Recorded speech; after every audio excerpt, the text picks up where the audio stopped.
plastic up last week. That's Boyd. Boyd? We're gonna bring Boyd anyways. I saw you destroy. Yeah. Got him live, Randy? All right. Can I get everyone to take a seat, please?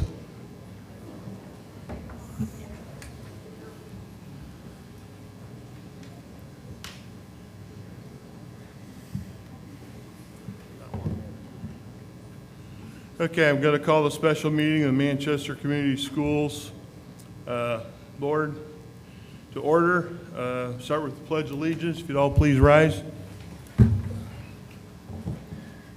pledge allegiance to the flag of the United States of America, to the republic which stands one nation under God, indivisible, with liberty and justice for all. Okay. I think we can dispense with the roll call. Everyone's here. Missy? Before I get into emergency additions or deletions, I'd like to notate on the agenda that we're going to do the hearing of patrons after the presentation tonight, so you'll get to see it first. Hopefully everybody can see it. Emergency additions or deletions to the agenda? Yeah, I'd like to make, holy cow. I'd like to make one. I'd want to reconsider my vote from the 8:23 meeting. Say the last part again, please. I would like to reconsider the vote, my vote specifically from the 8:23 meeting. That would be on the 23rd? Yes. Okay. Any other additions or deletions to the agenda? Okay. I have a motion to approve the agenda. I'll make a motion. Mr. Hensley, Mr. Brubaker, all in favor? Signify by saying aye, Sorry, can I have a raising your hand. discussion? Oh, I'm sorry, discussion. I'm sorry, I didn't understand what you were asking to add to the agenda. Cannot hear you. I don't understand what you were asking to add to the agenda. To reconsider my vote on the 8:23 vote that was taken on the administrator's proposal. So you want to re-vote on it? It is my right to call for that, yes. Okay. Any further discussion? All in favor signify by saying aye, raising your hand. Aye. I think I had 2 noes. 2 noes. Okay, we'll put that in there right now since that's old business. Mr. Raymer?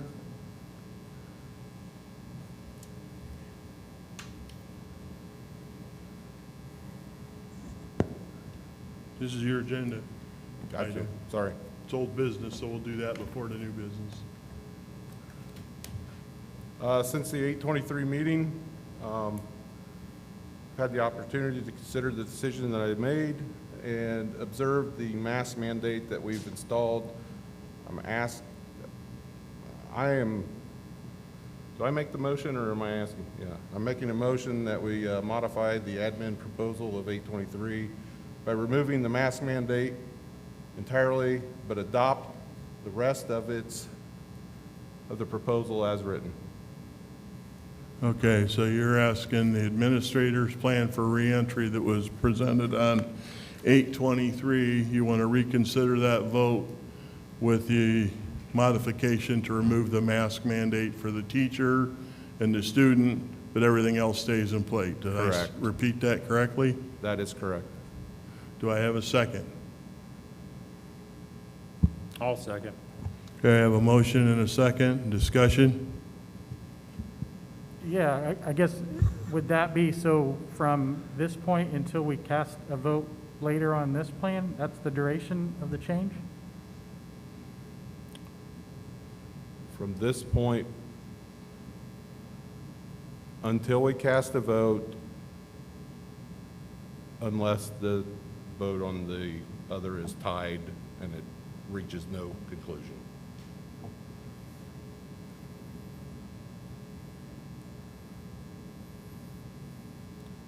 I couldn't hear what you said. Well, Mark, give us clarification. If he's going after the 23rd vote, you can't put stipulations on a future vote, right? So we just would vote on that, and then we'll vote on what we're going to do tonight. Correct. It would essentially be as if that vote was from this point forward until another vote happened, if there is another vote on amending the reentry plan. Correct. Everybody hear that? Mark, is there an issue, like, I want to respect Brian and give him the chance to do this, if that's what he wants to do, but is there a window of reconsideration that? At the beginning of the next meeting would be when you would have to do it. Although, I don't think you can actually, because it wasn't your motion, so all you can do is reconsider the vote. So the motion that was Rick's has to stay the same. So we wouldn't be adopting the administrator's plan, really. It would be, you would go back to the reentry plan before that vote, if the vote is successful and you change your vote. And then we would vote on the administrative plan, correct? No, you're not That's a gonna- different item. Yeah, you're not going to re-vote on the administrator plan. It's essentially, you'll go through this presentation, that will happen, and then vote on that recommendation. Yep. Unless somebody does want to, I mean, I guess you could bring up the administrative plan again. No, I'm talking about the one that Kyle's going to present tonight. Yeah, yeah. That's after this. Yes, you could vote on that still again. Yeah. Or, I guess, for the first time. You said the meeting right after the one, is that correct? Yes, so this one. No, we had a meeting September 14th, 15th? Since this is essentially a special meeting for that specific item, I think this would still fall under that. You sure about that? Also, Robert's rules are guidelines for us more than strict mandates. So we have a motion and a second. Yep. Any further discussion? What are we voting on? Whether, are we going to vote? Basically, it sounds to me like we're taking the mask mandate off of the administrator's plan that was presented. No? Rick made a motion, and there was a second at the last meeting on the reentry plan, not the Right. very last meeting, but that's the motion we're voting on. The whole plan. The, Okay. yes, Yeah. Rick's Okay, so we motion. have to vote on that again. Yes, that is the reconsideration. Okay. And then we've got a new reentry plan to vote Okay. on once Kyle presents Okay. it.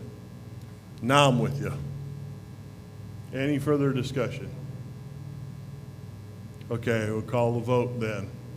The plan that was presented by the administrators that was modified to include the students and the teachers to wear masks while in class is up for reconsideration. The whole plan includes all of the seating reservations, the cleaning, all of it that we approved last time, not just masks. Anything else that was changed, yes. Yes.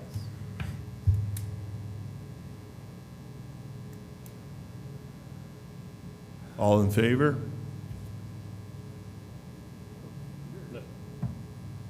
In favor In of what? favor of what? What? Well, he made the motion. This is a total surprise, so I need just So some it's more. for- We're First- voting on your motion that you made at the meeting where you added the mask for the students. We're re-voting on that motion, That reentry plan, that reentry. entire reentry plan. So- Exactly. So a yes is carrying on what we did last time? And a no is putting it to bed. I thought we were, when we would be approving what. Yeah, no, and So we won't it vote is to first a approve. motion to reconsider. So a yes vote means you want to reconsider. We already did that, didn't we? No, he just put it on the agenda, I believe. Or am I? Okay. I'm lost. So this is a motion to reconsider. So if you vote yes, Okay. you're going to allow everybody to re-vote on Rick's motion from the Okay. last time you modified. Okay. Okay. We have a motion to reconsider. Vote. All in favor signify by saying aye. Aye. All opposed? 4-3. So, Okay. Now you vote again on Rick's motion. So we act as if there is a first, and a motion and a second, so it is just calling for that vote again. okay, we had the administrator's plan that included the cleaning and said that the teachers had to wear masks, and then Mr. Esposito modified it and said the students had to have been masked. That motion is up for reconsideration or for a revote right now. Any discussion? All in favor of supporting that motion, signify by saying aye. We have 3. All opposed, raise your hand, say nay. No. Nay. Okay. New business. Huh? New business. Now we're on to new business.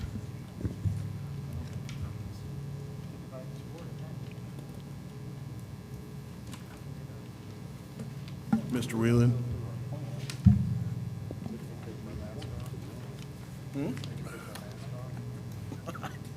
Sure.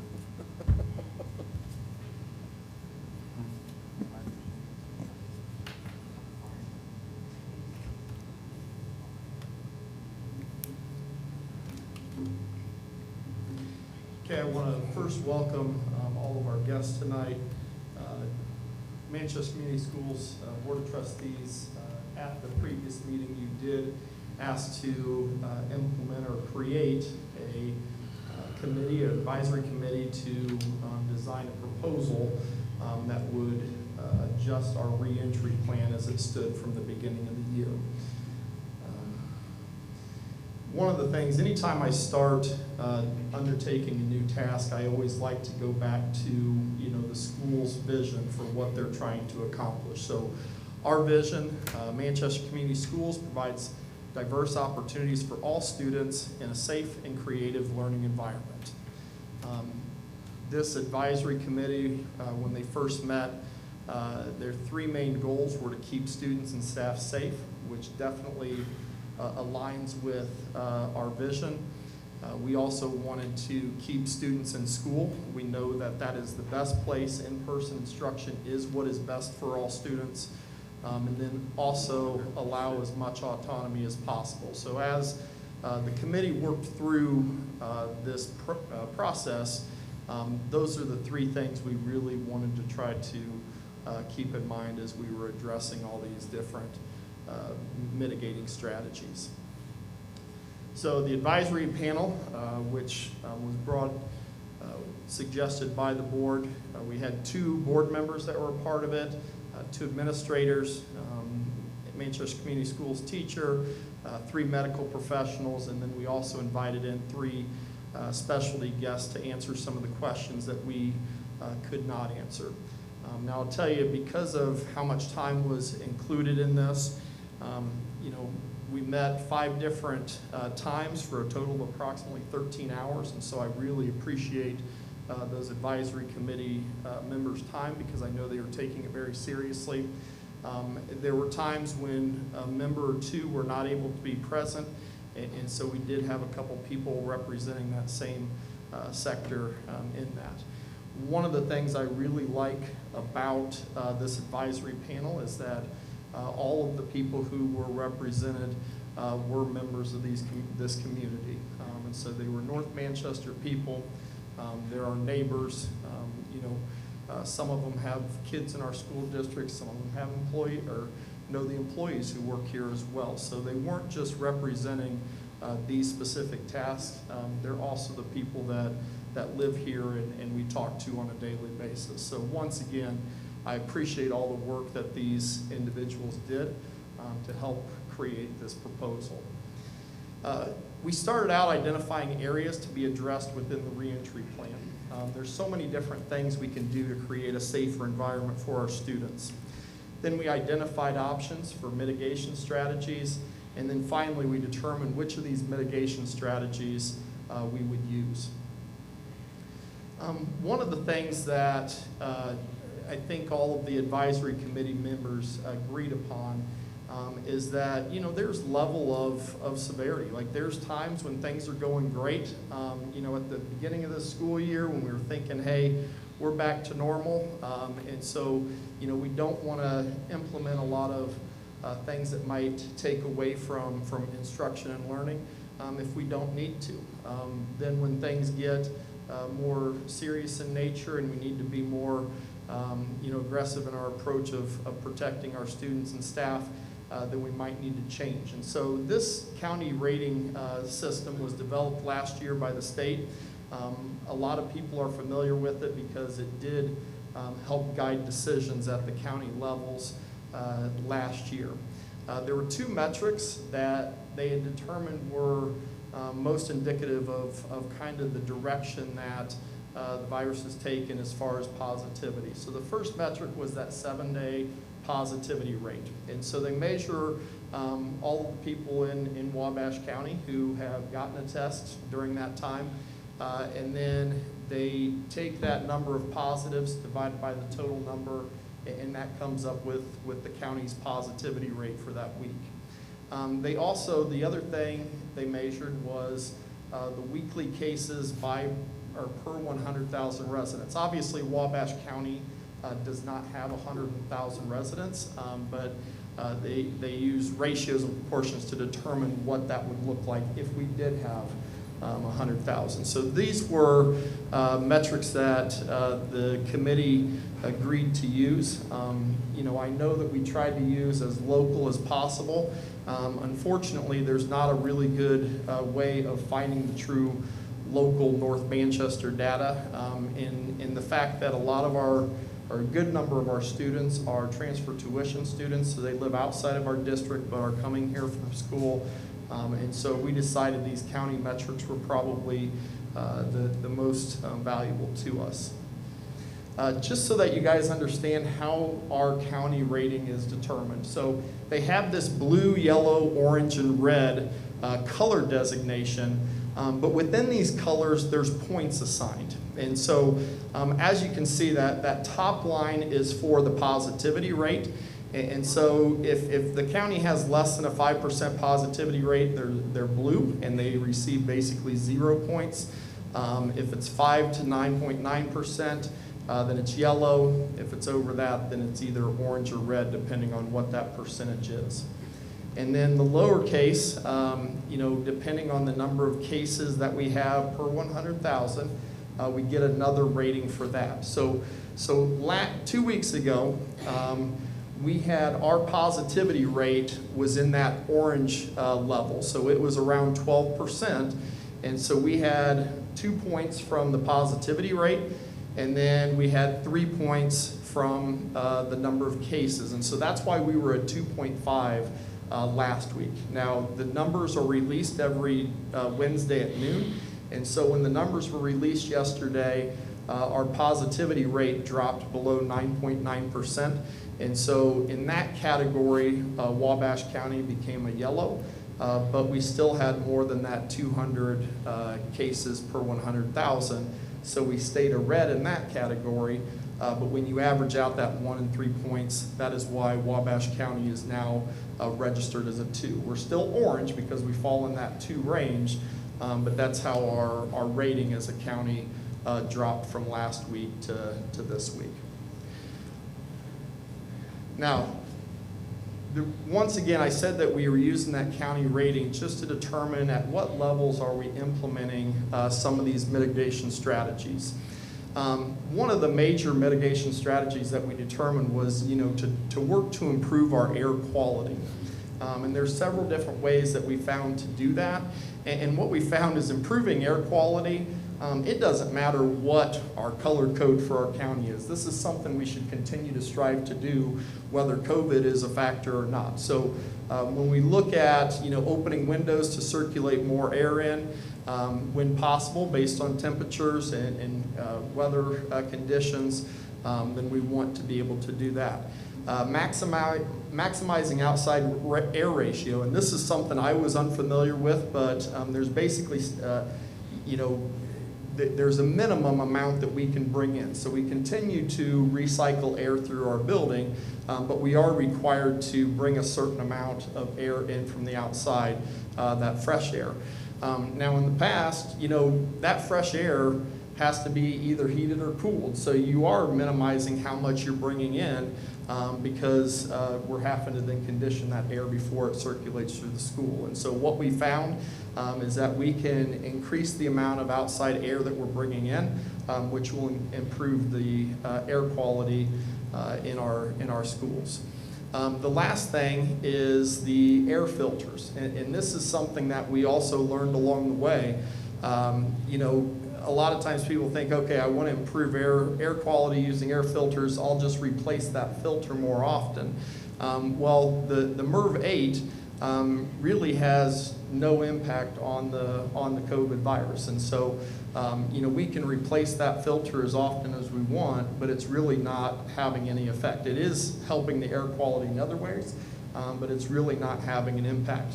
If you look at, and we did contact some experts on this, that MERV 13 and above, as well as HEPA filters, are what they recommend.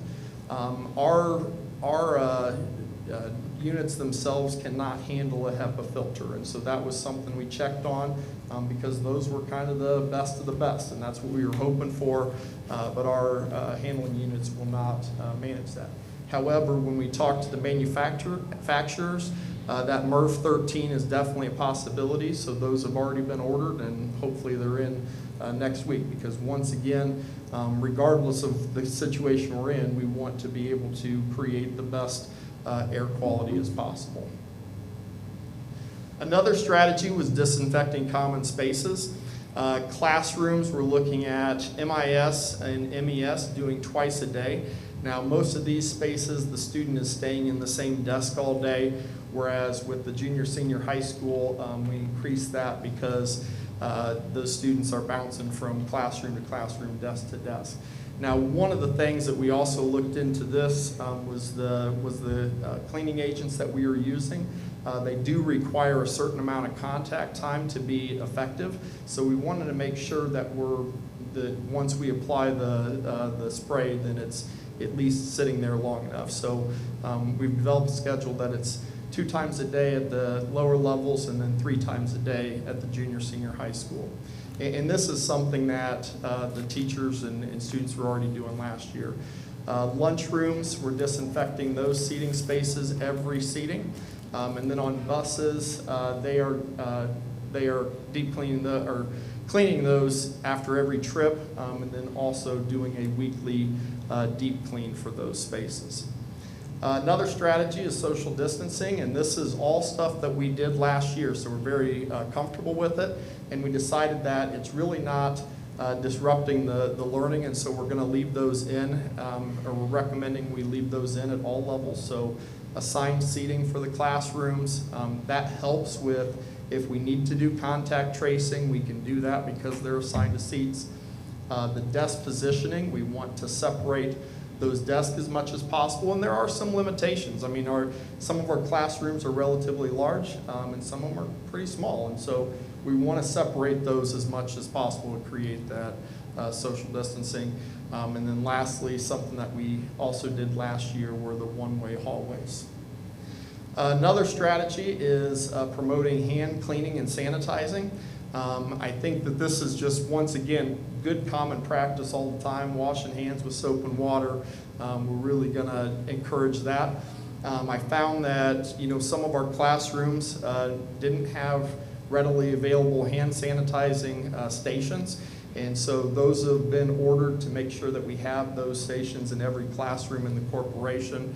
And then lastly, in those common spaces, so in the hallways, cafeteria areas, we want to make sure that they are readily available. Sometimes convenience is the best thing. Students might not seek out those hand sanitizing stations, but if it's right there when they're coming in and out of their classroom, or it's right there in the cafeteria, then they're more, there's a better chance that they're going to use them. Strategy 5, to reduce transmission. We do have water bottle fillers on all of stations, and so that is something we're going to be doing. Lockers, once again, in the past, they did not allow some of the locker usage at a couple of the buildings.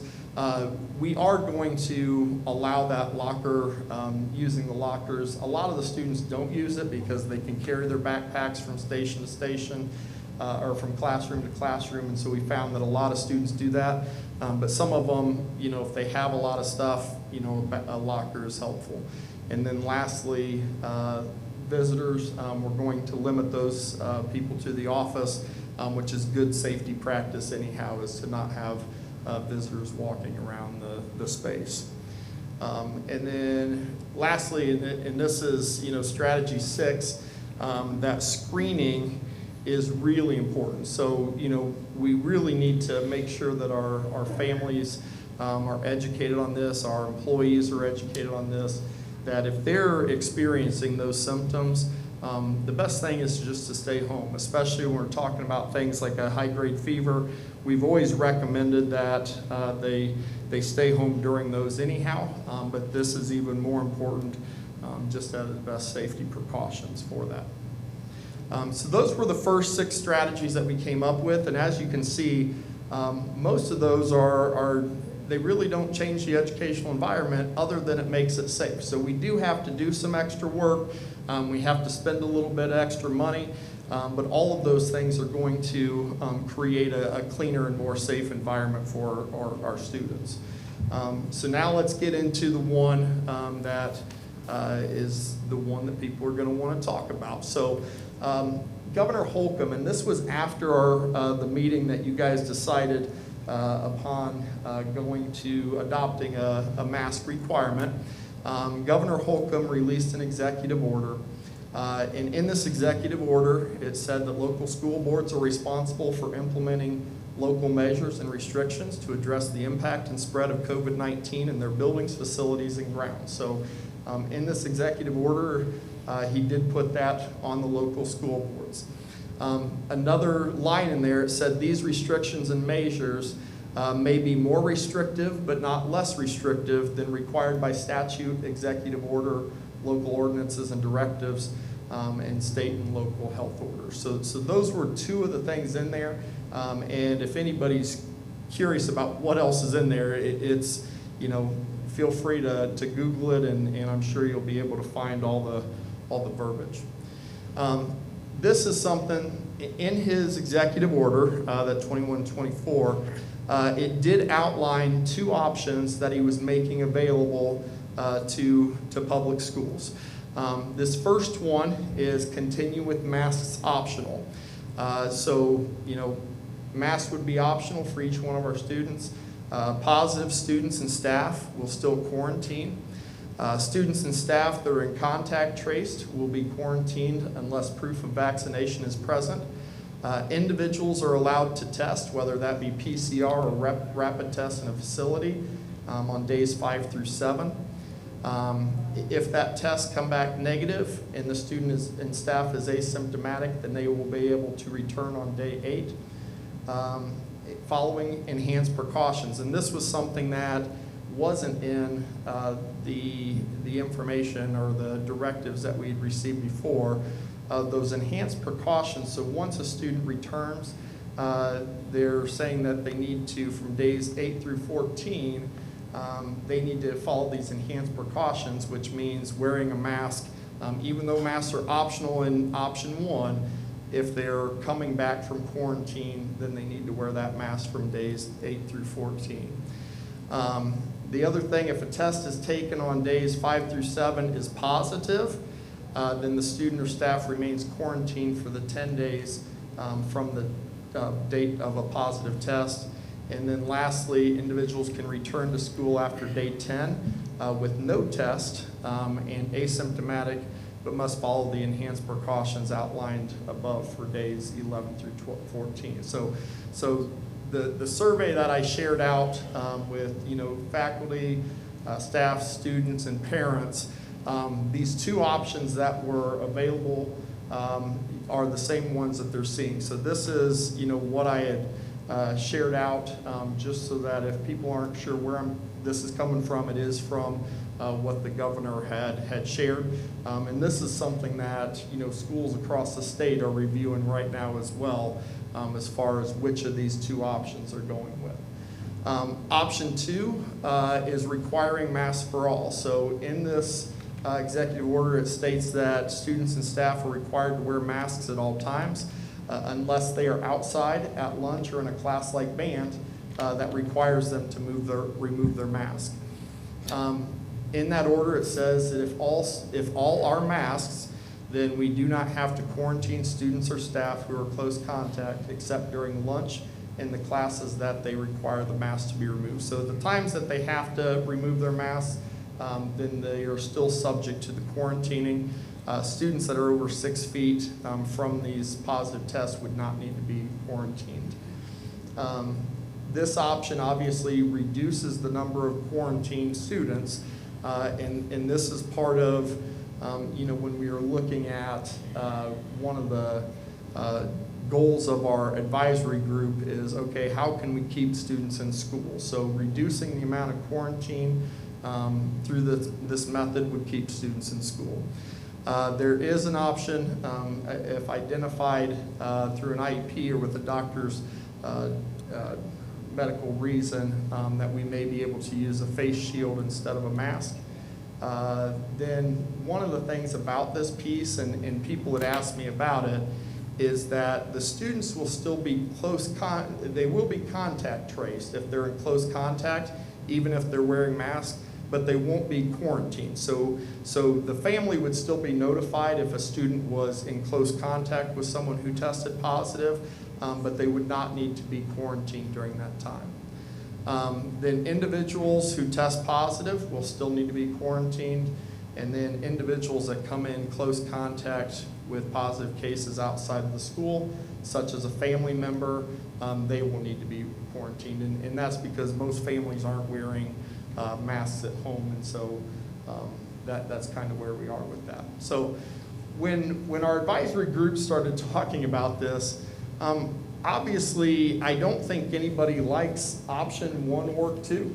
I mean, in option 1, students you know, can have the option of whether they're wearing masks or not, but at the same time they're subject to being quarantined, which makes it very difficult because we know that, you know, at-home instruction is not the same as being in person. You know, it's really hard to keep up with everything academically being at home for an extended period of time. So we really don't like option 1, but then when we get to option 2, now we're requiring masks for our students and our staff during the school day, which also isn't ideal. And so to be honest with you, you know, we're choosing between 2 very difficult options. And neither one of them is ideal, and sometimes it's like, okay, you know, which is the lesser of 2 evils, or which one, you know, is most ideal for what we're wanting to do. And so what our advisory committee started looking at was this option 3. And on that option 3, it's a combination of the 2 options that the governor had given us. The first one, which would be our preferred, our default plan, would be option 1. You know, keeping our students and teachers in school without masks would be that preferred and default plan. But when that positivity or transmission rate increased to an identified level, then we would switch over to option 2 and start requiring masks just to try to keep our students in school. We don't want to have, you know, a lot of students, you know, sent home through quarantine because the positivity rate or the positive cases is going through the roof. At that point, we want to make sure that our students are still in school. But then once again, once that positivity and transmission rate drops below that identified level, then we're looking to do away with the mask again and make those optional for the student or the staff member. So, you know, option 3 basically creates both of those dependent on the condition or the status of where our county is at that time. So that was the recommendation, this option 3 that the advisory committee is going to make to the board.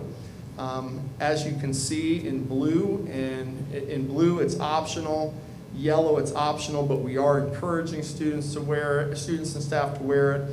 At 2.0, and this was something that we worked through quite a while, at 2.0, which is what we're currently at right now in Wabash County, that the masking, required masking would still be optional, encouraged. And then when our county moves to a 2.5, that's when we would switch over to Plan 2, which is that requiring masks for students and staff. Now, once again, so last week, we would have been in this 2.5 range, and we would have been wearing masks. Yesterday, the new numbers come out, and our numbers drop down to 2.0. And so since we are digressing with the positivity rate and transmission, then we could go back to option 1, which was keeping the masks off. So I will tell you, this was not a short discussion. We explored a lot of things. There was a lot of people who wanted to contribute to this, trying to figure out when do we go ahead and say things are bad enough that this is that last step we're going to take, which is requiring masks. You know, I don't think anybody here is going to say that there's one thing that's going to fix this problem or one thing that's going to protect our students and staff. And as you can see, the first 6 strategies that we came up with really don't interfere with our learning. It's not, you know, something that's going to be highly, you know, contentious or debated, but we know that this 7th strategy is, and that was one of the reasons why we looked at, okay, we know that it's difficult or it creates some issues with learning when we add masks, but at the same time we create even more issues when there's a lot of students at home or teachers at home trying to continue with that education. So that was where our committee agreed upon, was that that trigger point was the 2.5. Contact tracing would be in accordance with the state guidelines, and so those were what was laid out in the governor's plan. And then also the quarantining would be within state guidelines too. And so really where that place would come that we're not having to quarantine is that 2.5. And so if everybody's wearing masks, then we don't have to quarantine. And then the same thing with the red, which is over the 2.5. Then we'd be wearing masks, and so we wouldn't need to quarantine during that part. So with all those strategies included, I wanted to kind of go through some special circumstances that affect learning in general. Field trips was something that was completely done away with last year, and that was the case with not only the schools themselves, but also the places that schools were wanting to visit. Really, things weren't open. People were worried about a bunch of students coming in. So field trips last year in the state of Indiana were pretty much none. We had looked at, you know, making sure we're permitting field trips throughout, and then when it gets to the red, those field trips would be only if we could seclude our MCS students so they're not, you know, mixing with a lot of other people who may be infected. One of the things I want to also reiterate is that with field trips, when we're taking a bus, those masks are required regardless on buses based on that federal mandate. Group work in classrooms, we want that to be able to continue, but we also know that group work in classrooms, they're facing each other, and a lot of times there's zero social distancing there when that's taking place. So if students are working within 3 feet of each other, we are recommending that they do wear a mask during that time. And that's the same thing with small group instruction, which is very common, especially at the lower levels, where individual teachers are working with a smaller group of students in a more private setting.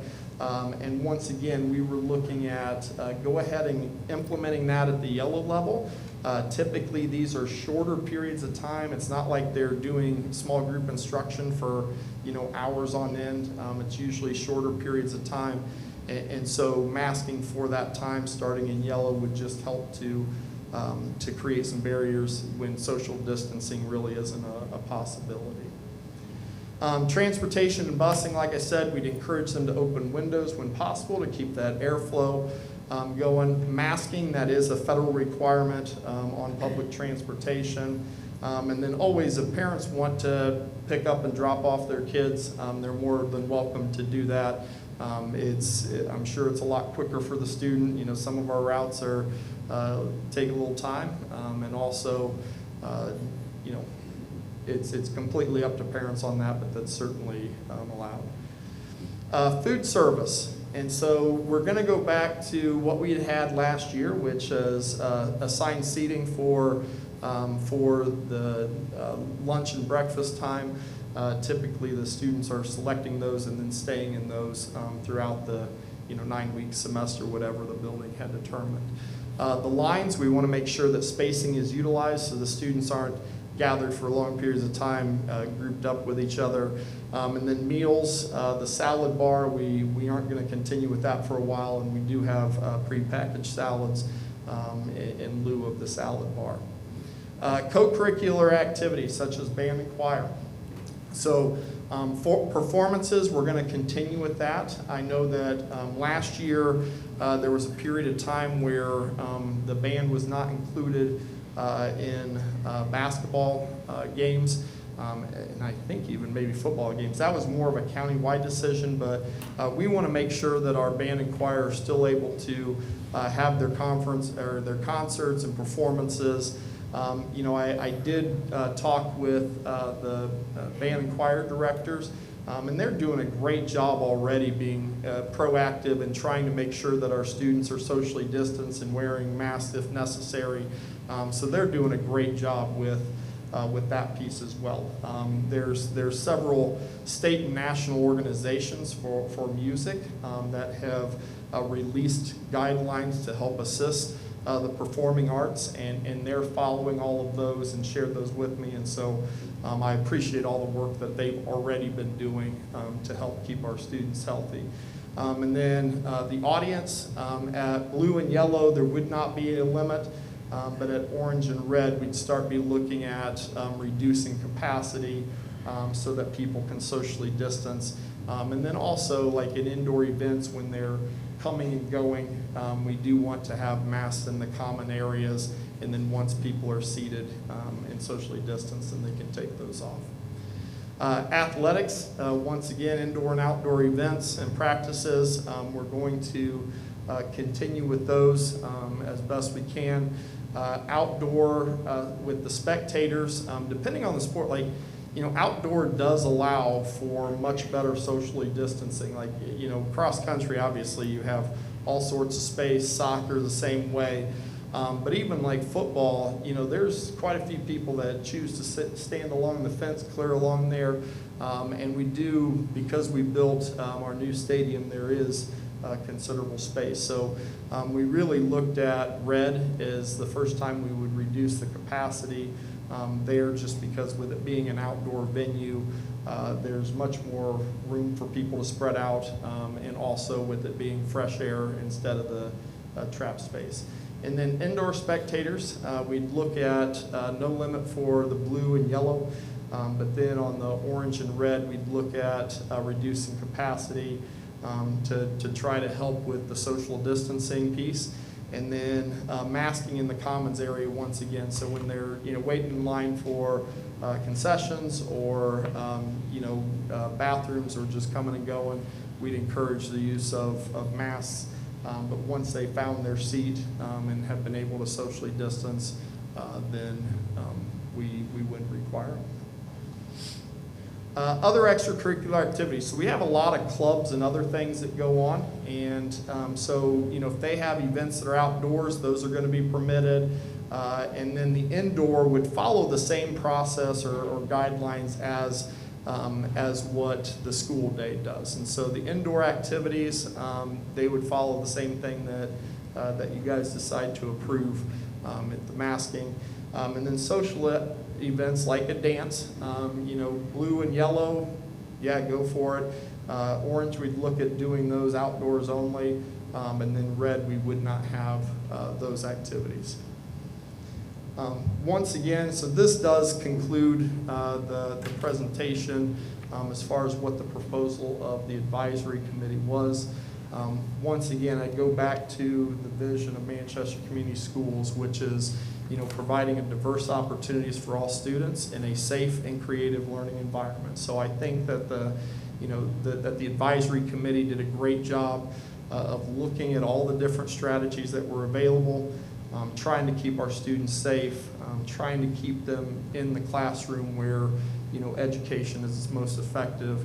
And then also, keeping that learning loss to a minimum, and providing as much autonomy as possible for our students. So that is what we have. So I'll go ahead, Dave, I'll turn it back over to you. Thank you.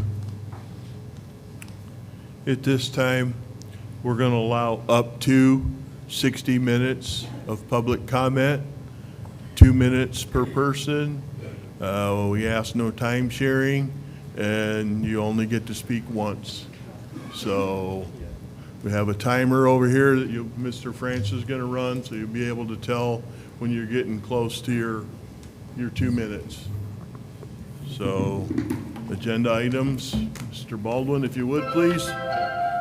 All right, welcome to public comment. Our first four lucky contestants are Catherine Engel, Matt Burlingame, Chad Vodder, and excuse me on this one, Madison Parson. Nice. All right, so if you guys would step up to the main mic here, and you'll have 2 minutes. Your timer's over there with Mr. France. Tommy, just to clarify, it's going to be comment, not question and answer. So, Right. Duly noted.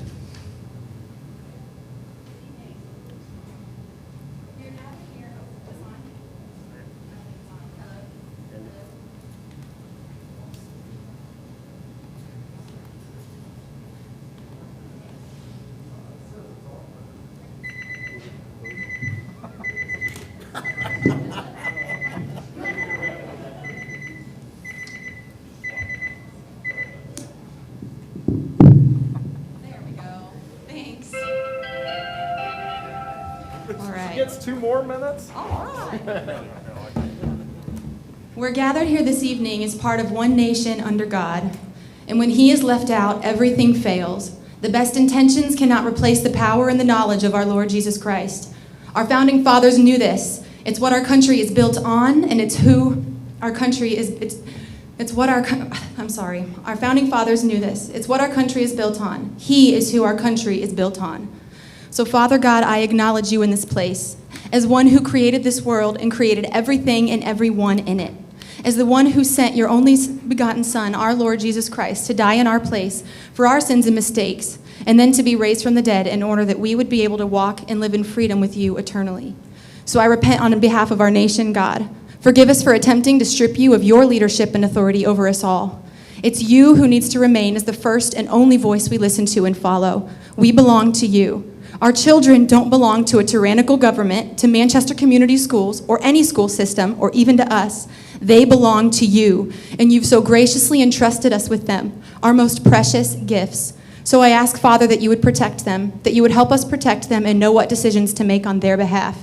I pray we would become so incredibly aware and outraged by schemes meant to control, enslave, and harm our children that we would no longer be able to passively comply or stand for any of it, that no bribes or threats would keep us from standing firm on what we know to be true, that you would make us bold and unashamed to stand up for the truth of who you are, and the truth that you bring forth into the light, no matter how hard it might seem like things will become.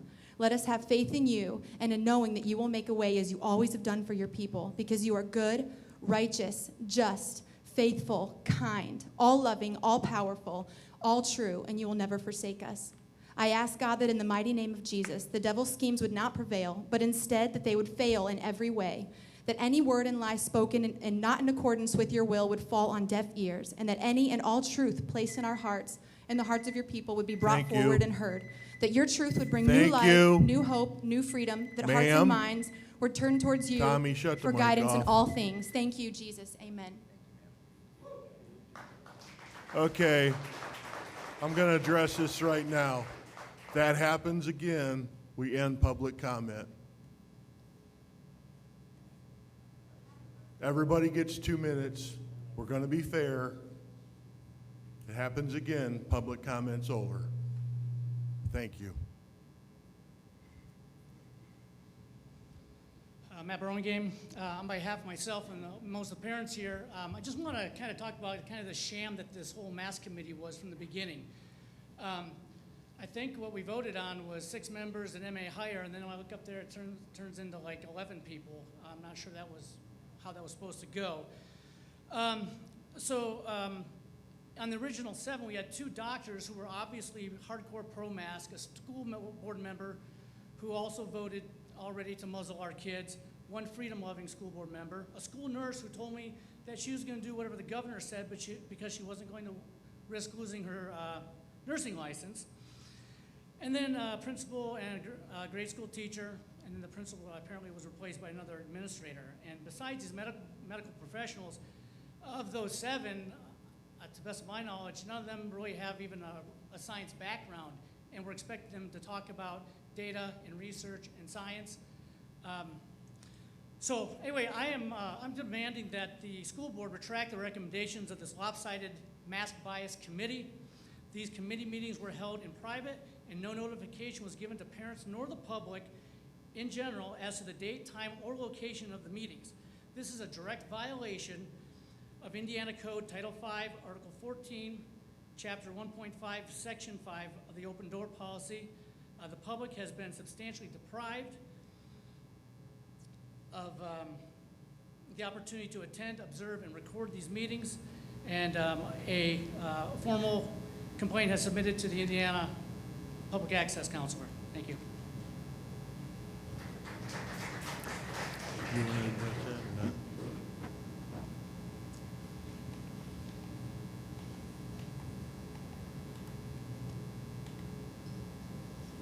Chad Vaughter. I've worked in the safety industry for 20 years. With that, I've provided respiratory fit testing and training to any business that has a respiratory program and requires the employees to wear one and has been properly fitted and medically released to wear that mask. I cannot fit them unless they have been cleared by a doctor to wear it. This even includes disposable respirators with or without a valve. These are NIOSH approved masks, and these are not medical coverings or a simple cloth that we can make. For decades, the accepted best practice in regards to medical masks has been to wear them only in medical settings. There are mountains of peer-reviewed studies demonstrating the ineffectiveness of masks to prevent the spreading of a virus. Some of the studies actually suggest that there is potential for harm from overuse of masks. These studies are further supported by the manufacturer's own warning on a surgical mask packaging that states this product is not a respirator and will not provide any protection against COVID or other viruses or contaminants. Wearing an ear loop mask does not reduce the risk of contracting any disease or infection. Perhaps manufacturers are only attempting to limit any potential liability. But when considering CDC guidance, it is important to consider that the CDC is somewhat protected from any liabilities concerning their advice because they have no ability to enforce adherence. When schools or businesses adopt the CDC's guidance and decide to enforce that guidance, they are assuming responsibilities for the outcome of those actions. MHS is currently mandating mask usage by all students, faculty, and visitors before the 3 o'clock bell. At that point, it's okay to be in the gym without a mask because all sporting events are safe. The situation gets worse with a primary concern of widespread masking is that any potential benefits must be weighed against the risk of increased exposure to bacteria. There are studies involving surgical masks that demonstrates that the concern is valid. There has been some mask guidance that suggested changing the mask every 2 hours. But thank you. Thank you.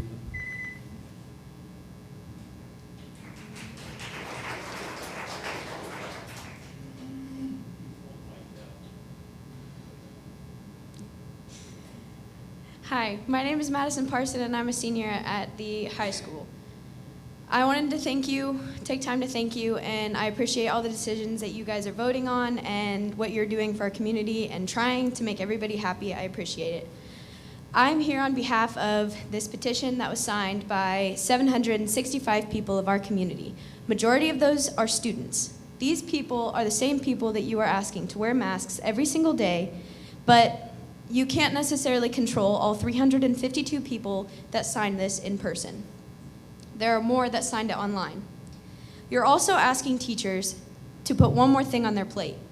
I have come in so many contacts with teachers that have said that asking students to wear masks has become a hassle and puts a compression on their mental health. You are asking them to yell at students for something that they either do not believe in or for something that they cannot simply control. You do not have enough manpower to control every single person that wears these masks. They may be wearing them incorrectly in your mind, but they are also doing what they believe is right, which is not wearing the mask. I would also like to say that making the masks an option gives both sides freedom. If you say that no masks allowed, it's unfair. If you make it an option, it is more fair. I would also like to thank you once again for listening to me and my fellow freedom speakers for not wearing masks. And if you would like to hear the voices of these students, I am more than happy to pass this around to all of you so you can see all of the students that are saying they do not want to wear masks and all of the staff members and people in this community that have decided to stand up. Thank you.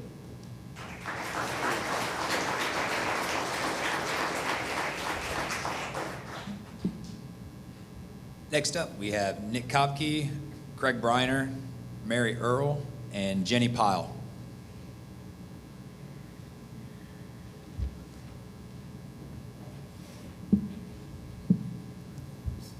Ready?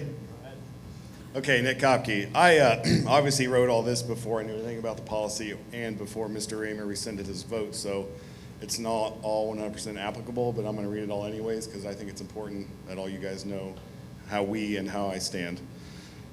I'm not going to stand up here and give facts about masks and COVID-19. Let's be honest, we all know facts don't matter anymore, only agendas and emotions. At our last special meeting, there were a lot more of emotions presented than facts. Board members came in here with an agenda. We all sat through talks of concerned parents for no reason. You already had your mind made up. And how about the advisory board? At our last special meeting, we had doctors, nurses, parents, and community members. What more of an advisory board do you need? Were there any parents on your advisory board? I know I reached out, no response. Parents should always have the final say about anything in their child's life. Remember the meeting when you voted to make masks optional? How many people were there? I don't even think anyone spoke in opposition. Then due to a bogus contact tracing program, 60 healthy kids were sent home from MES. Parents had no say whether their kids could stay or not. Our school system has had an increase in enrollment with an optional mask policy. How many kids were absent the Tuesday after our last special meeting? We now face a decline in enrollment due to your policy. Is losing enrollment a concern to you? Our family loves this school. Our daughters have principals, teachers that go above and beyond for them. We do not want to send our kids elsewhere. I think it's important to take a stand now. If you give the government an inch, they'll take a mile, and they can only take what we give them. What will be next? More mandates, more rules. I know it's just a mask, and then it's just a vaccine, then it's just this curriculum or that curriculum. There will never be an end. They are already segregating masked and unmasked kids in schools. We are losing our freedoms in the name of safety. The direction we are heading is dangerous. If you want your child to wear a mask, please put a mask on them. I am telling to give me and a lot of other parents the choice. Thank you. Thank you. Next. Craig Briner. I would like to pose a question this evening. What liberties are you willing to give up for perceived safety? Benjamin Franklin is quoted as saying, "Those who would give up essential liberty to purchase a little temporary safety deserve neither liberty nor safety." The freedoms we all enjoy and take for granted are neither free nor safe. They have been paid for by patriots who are willing to fight and die so that future generations can choose the life that they want to live. To neglect to recognize and appreciate these sacrifices is shameful. The idea of personal liberty is the core by which this country was founded. The Constitution and Bill of Rights were written in order to secure these freedoms. Regardless of wealth, education, or position of influence, no one has the right to make personal choices for another.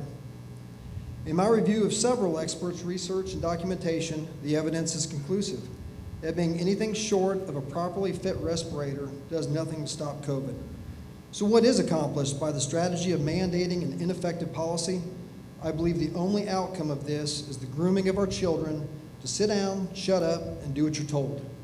This is the antithesis of what education should be. Our children should be taught to think critically, search to find answers, and make informed decisions for themselves. In closing, I would like each of you to answer this question. What is the legacy that you will leave for your children and grandchildren? Will it be that you had the courage and wisdom to stand up for the freedoms of future generations, this community, and our country? Or will it be that you were willing to give up essential liberty to purchase temporary safety? Thank you. Thank you.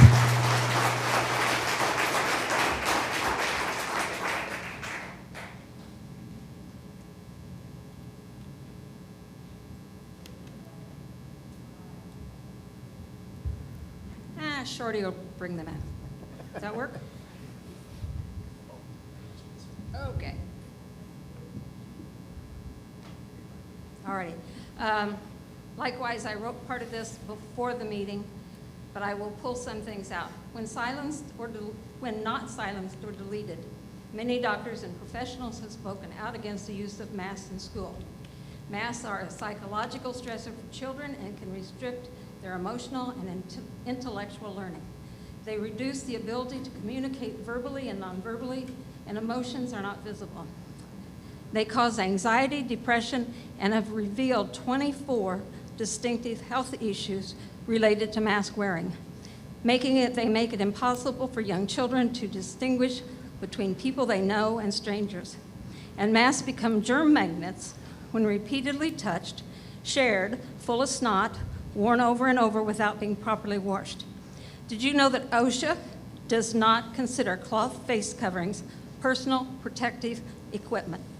Certified PPE sites consider ventilation the #1 way to fight the spread of COVID. And the plastic barriers that you've got up there actually hold more germs in than protect you.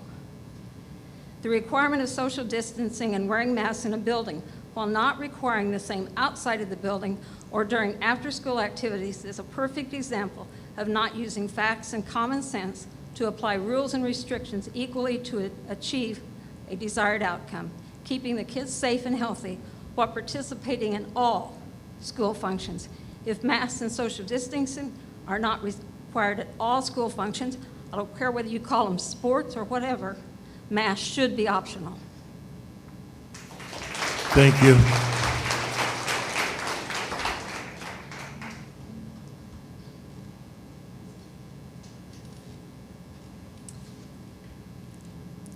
Good evening. My name is Jenny Pyle, and I want to thank you for the job that you do. And I know you love our kids. We love our kids. We love our community. And I'm just asking you to stand up for parents' rights to make medical choices and decisions for our children. I do not support the mask mandate. Thank you.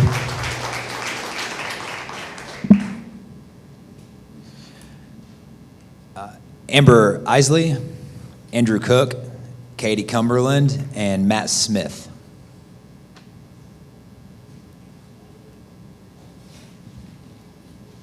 Amber Isley. It's going to surprise you, this is going to be short and sweet. The vision of Manchester Community Schools is to keep our children safe. The thing that you need to realize, it's my job to keep my children safe, and what you call safe may not be what I call safe. This comment is about more than the masks. I'm just saying, don't use safe as a word that you're doing for my children when it's bigger than that. Second of all, hypocrisy. That's my word for you guys tonight. The fact that you're going to mandate children who sit maybe 30 together in a classroom every day, same kids over and over and over, but yet you're going to allow hundreds or 100 or 60 dancing together, and it's even on the proposal that in social settings and sports and different things like that, it's not an issue. That's where I have an issue with your mandates of making it mandatory, the fact that it's so hypocritical that it's good for one area, but something even worse, and we're not okay with doing that. The only question that I have that was not covered on this presentation, that I believe that before you make any judgment whatsoever, the surveys that were done by the parents Where are those results?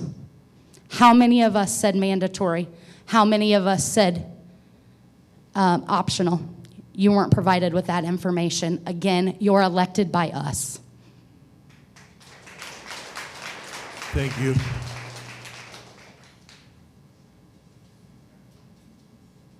Andy Cook. Masks. This June, a group of parents in Gainesville, Florida, concerned about potential harms from masks, submitted 6 face masks to the University of Florida's Mass Spectrometry Research and Education Center for analysis. The resulting report found that 5 masks were contaminated with bacteria, parasites, and fungi, including 3 with dangerous pathogenic and pneumonia-causing bacteria. No viruses were detected on the mask, although the test was capable of detecting viruses. The analysis detected 11 alarmingly dangerous pathogens that cause pneumonia, tuberculosis, meningitis, cephalitis, UTIs, bloodstream infections, Lyme disease, diphtheria, Legionnaire's disease, and staph infections. Half of the masks were contaminated with 1 or more strands of pneumonia-causing bacteria. 1/3 were contaminated with 1 or more strains of meningitis-causing bacteria. 1/3 were contaminated with dangerous antibiotic resistant bacterial pathogens. In addition, less dangerous pathogens were identified, including pathogens that can cause fever, ulcers, acne, yeast infections, strep throat, periodontal disease, Rocky Mountain spotted fever, and more. The face masks studied were newly or freshly laundered before wearing and had been worn for 5 to 8 hours, most during in-person schooling by children aged 6 to 11. One was worn by an adult. A t-shirt worn by one of the children at school and unworn masks were tested as controls. No pathogens were found on the controls. Protein found on the t-shirt, for example, are not pathogenic to humans and are commonly found in hair, skin, and soil. I realize that the board is concerned about liability of COVID-related illness if you don't attempt to force masks on our children and teachers. However, it will be much easier for parents and lawyers to prove that their kids contacted one of these nasty bacterial infections from masks than it will be to prove that a student contacted COVID from school. And these infections will be much more harmful to our students. That's what I'm worried about. Thank you. Thank you.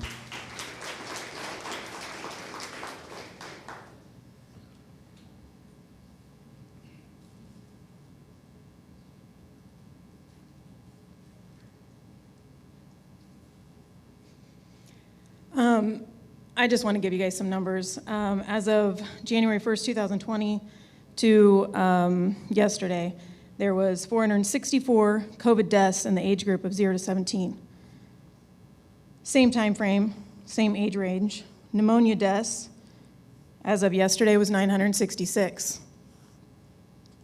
So last month, we had doctors and nurses basically telling us we should all be freaking out because ICUs are packed and this is just terrible. So pneumonia is terrible. There's lots of things that are terrible. So I'm not sure why we're doing this. I agree with so many people that came up here and said different things. This virus has got to be the smartest virus I've ever met because evidently it lives here, it doesn't live here. It's okay here, it's not okay here. I mean, it's just crazy. I go to a volleyball game, nobody has a mask on except for like maybe 6 people. Supposedly, I'm not keeping you safe if I don't have one on, so if you're worried about it, then why are you coming? Because I'm there without one on, and so is the other 130 people. So it's just crazy how this works. But I want to say this. If everybody here would have said, no one can enter this building or classroom if you have a mask on, I would have even said, hey, that's not right. They don't feel safe coming into this building without a mask on. But that's what you're doing to us. And we don't care if you have a mask on, but for some reason, y'all seem to really care that we don't feel safe. We have done the research after research after research showing and saying that masks are not okay for our kids. And I had them. You didn't have them. I had them. And I want my kids to be safe just like you want yours to. Thank you. Thank you.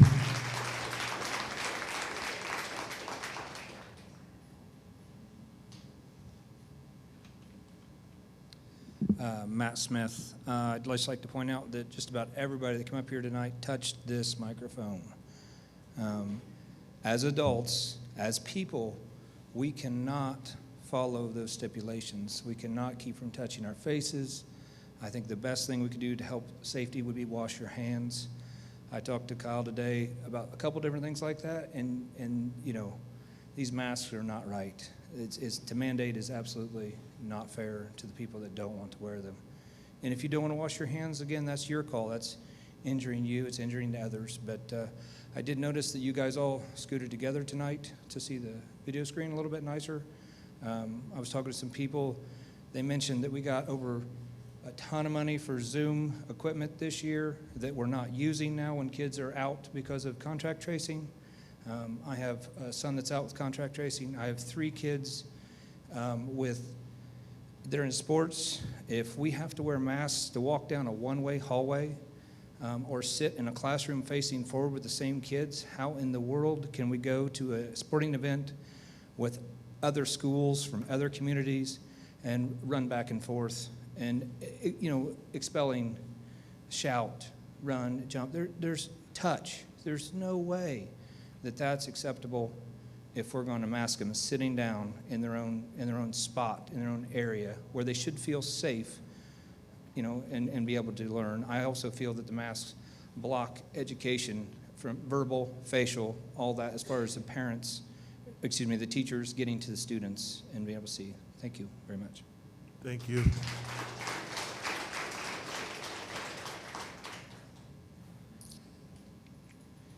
Haley Hand, Andy Eberly.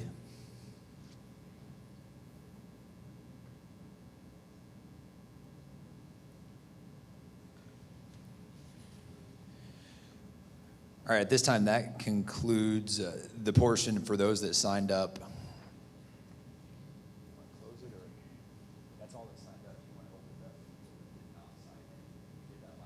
Does anybody else have any comments that hasn't signed up?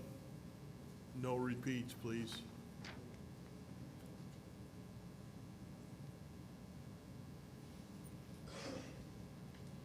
Have them signed, Tommy.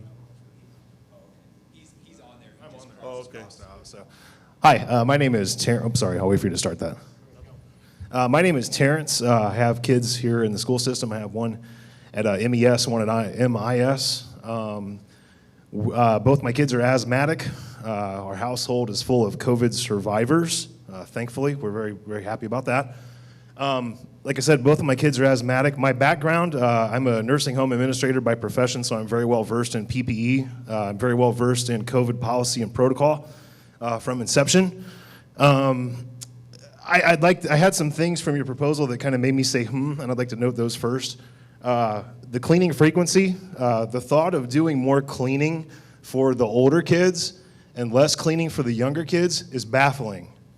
Why would we do less cleaning for kids that are more active in their noses and everything else than we would the older kids that are probably a little more in tune with hand sanitizing and things like that? So again, kind of backwards to common sense. 3 feet social distancing, that was a thing that was put down by the CDC. Magic. It used to be 6 feet and now it's 3. So thank you, CDC. Also in your slides, the proposals from the governor, please note those are templates and guidelines. Those are not mandatory requirements. The governor doesn't dictate what the school board does. They can lay out suggestions and provide templates or guidance through executive order, but they can't come in and dictate what you do.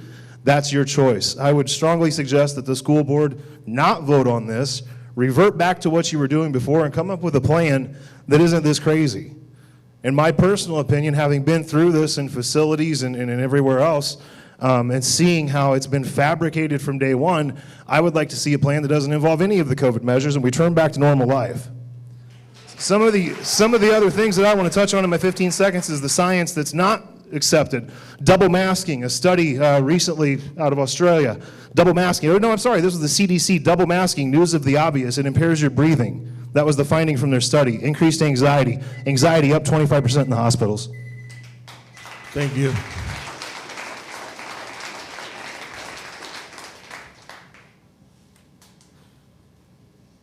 Anybody else?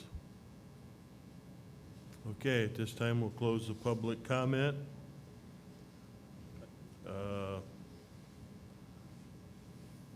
Board discussion of committee's recommendations. Mr. Shaw, Mr. Hensley.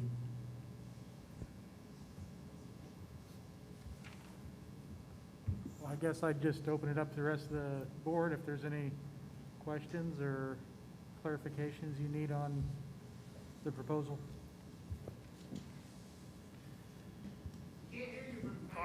I'd make a I I'd got- make a motion that perhaps we look at the recommendations from the committee and vote, maybe split. I don't think we're gonna have an issue with the other recommendations, but the masking recommendation, and split that into two separate votes.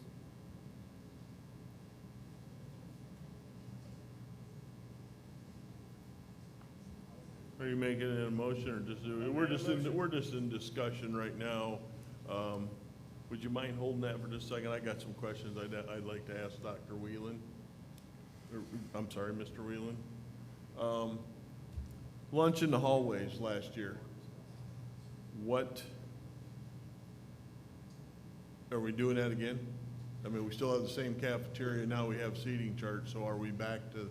Yes, there are tables in the. Okay, do we allow extra time because that became an issue last year? I'm not certain on that one. Okay, and the other thing that was pointed out during a walkthrough with our architect was, you know, last year they couldn't use lockers. This year, I guess they can, but there was literally 100 book bags on the floor, in the hallway, in the cafeteria. If the fire alarm goes off, somebody's gonna die. I mean, just an extreme trip hazard, so those are just things that I kind of was picking up on here. And then on the small group instruction, clear masks for teachers. Is that something that the board can consider here? I mean, that is absolutely something. I did find some that were, you know, cloth or more of a surgical on the outside, and then has a clear band across the front, which would still allow for a student to see the teacher's mouth.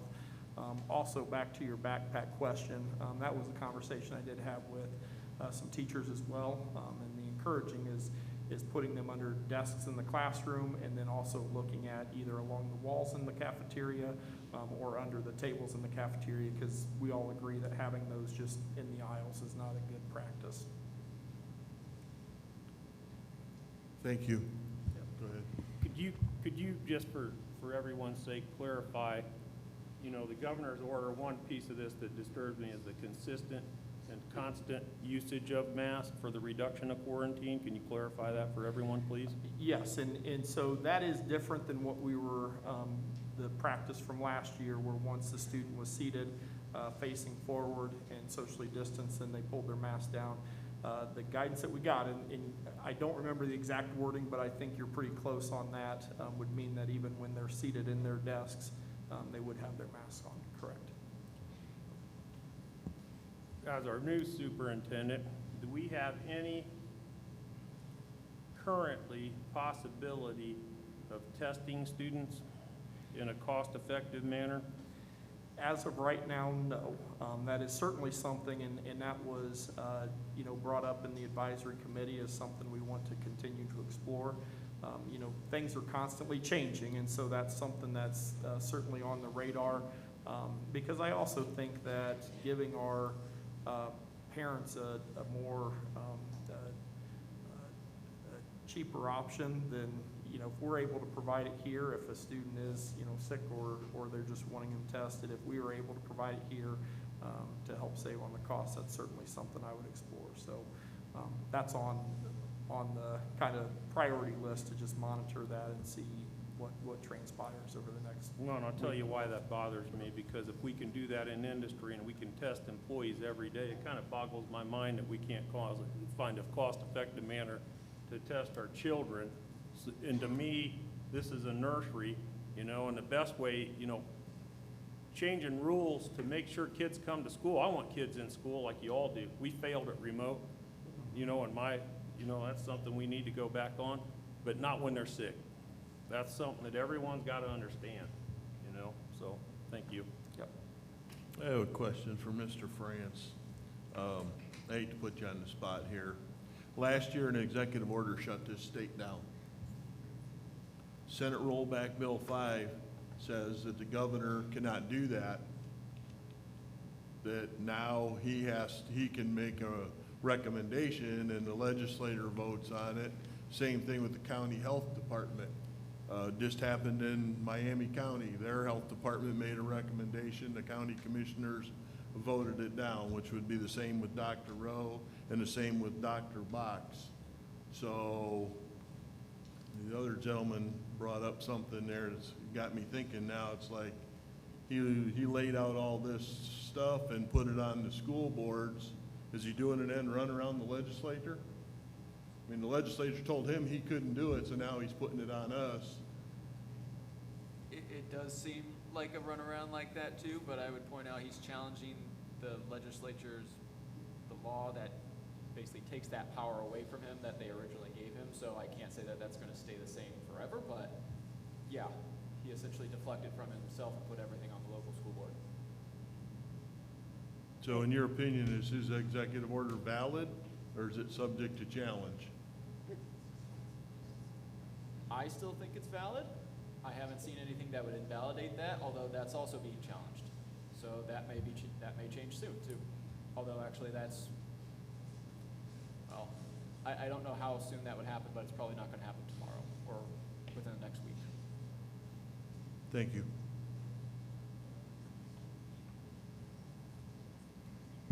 Mr. France, what happens if we don't follow his executive order? If we don't follow his executive order, if we say, fully on all this, what are the repercussions to our school system? I can't really say for sure. The executive order has some criminal penalties for individuals that don't follow it, but for as a board and a school system, I can't really say. Okay, thank you.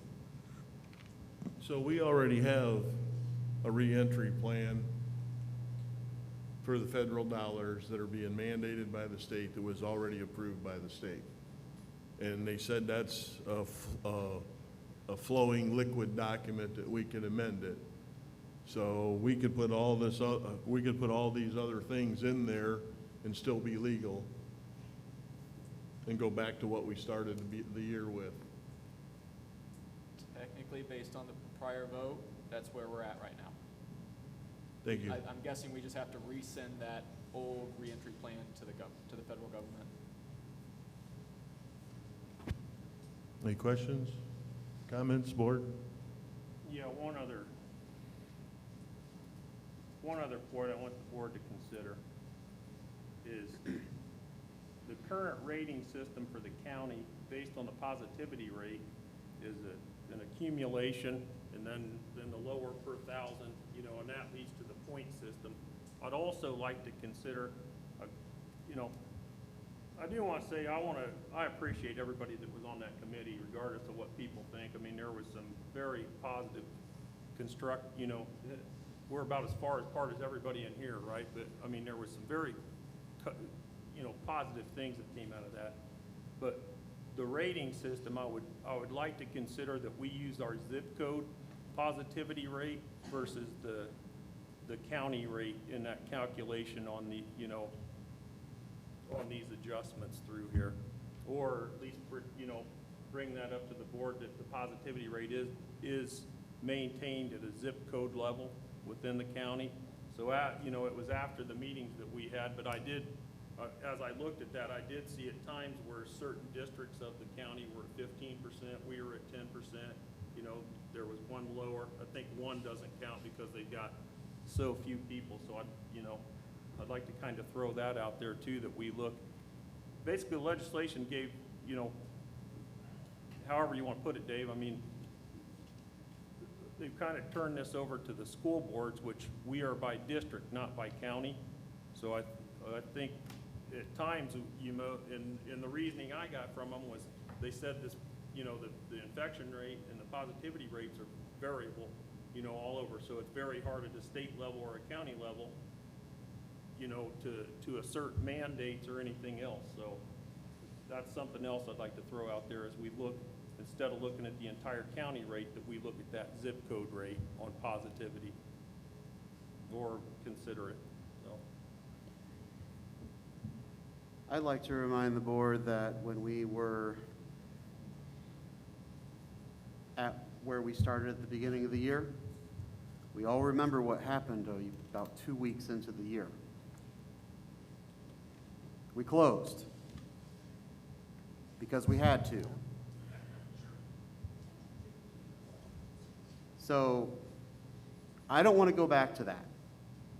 Nobody's saying that. I want to keep kids in the school, and this tool that we have here, I'm willing to live with the point of saying that whatever tool we have, nobody wants to quarantine, yet nobody wants to wear a mask. You can't have both. Okay, if you could have both, but then you have to vaccinate. That's it. So, I mean, I'm not talking with you guys. Sorry, guys. I'm right here.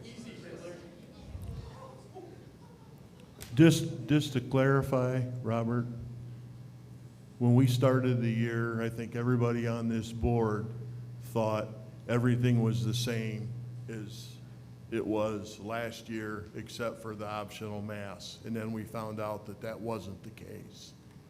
So right now, that's where we stand, is back there. So we're free to take any part of this and add it to that and modify that document and send it back to the state that's already been approved. I'm just saying that if you look at the data the first 2 weeks of the school, how many people were quarantined versus the last 2 weeks or 3 weeks that we've had here. Right. That data doesn't, that is after the governor's mandate, or governor's executive order. Right, but all the one-way hallways, all the cleaning, all that stuff stopped. When? At the beginning of the school year, when we adopted that plan that Dr. Grimeau and Jeremy wrote that said masks were optional. All of the other precautions, the 3-foot distancing and all that stuff, it all stopped. Do those things have to do with the governor's executive order?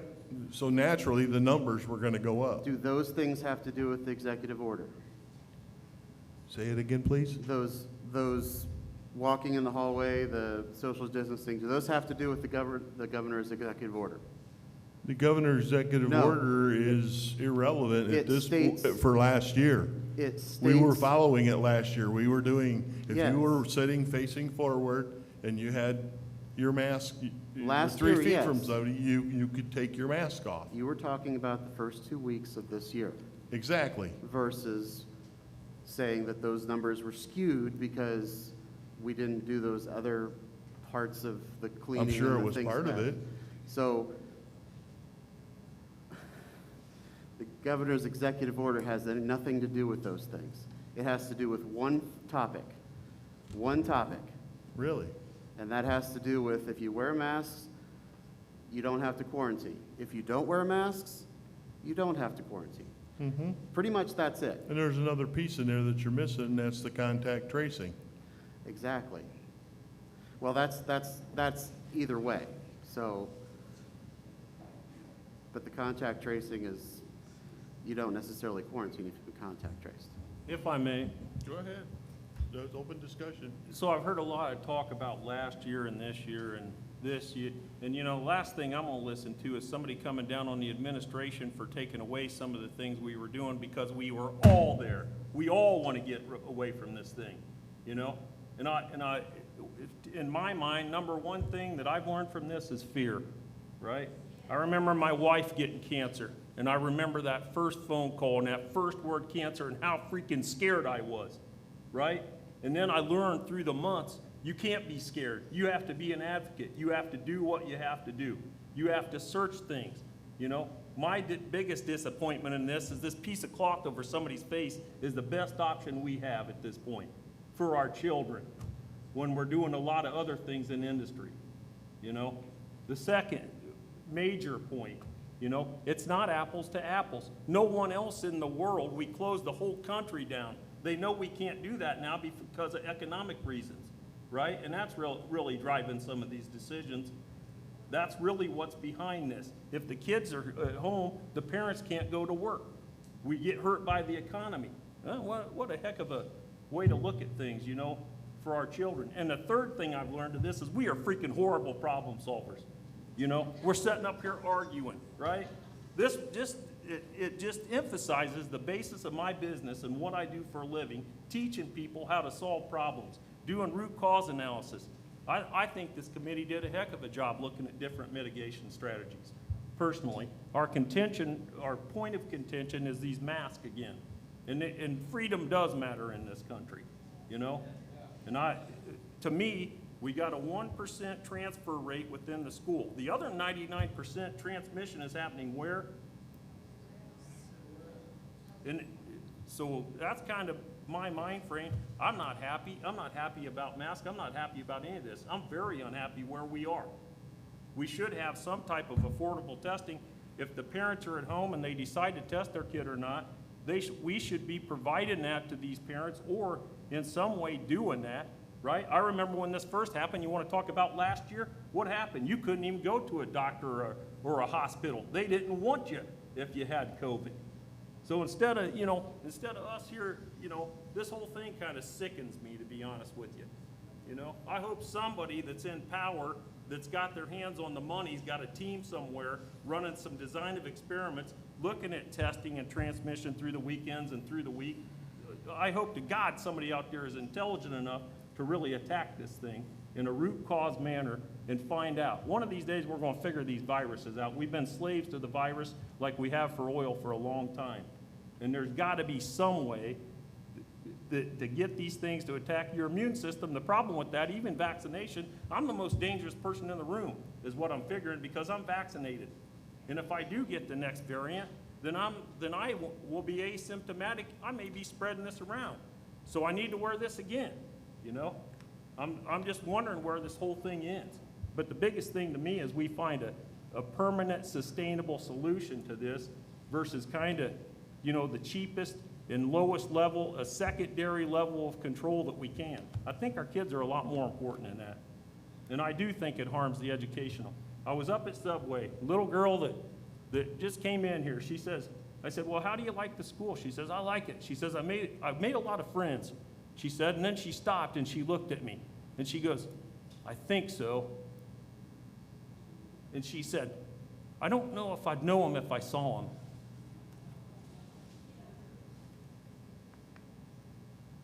So there is, you can probably read any study you want on these things, but all I know is if other people aren't willing to make a decision to mandate masks, I'm kind of wondering why we're doing it in the schools.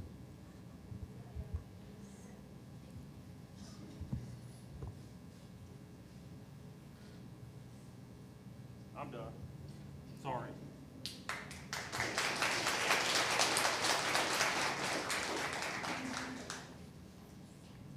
Did you make a motion, Mike?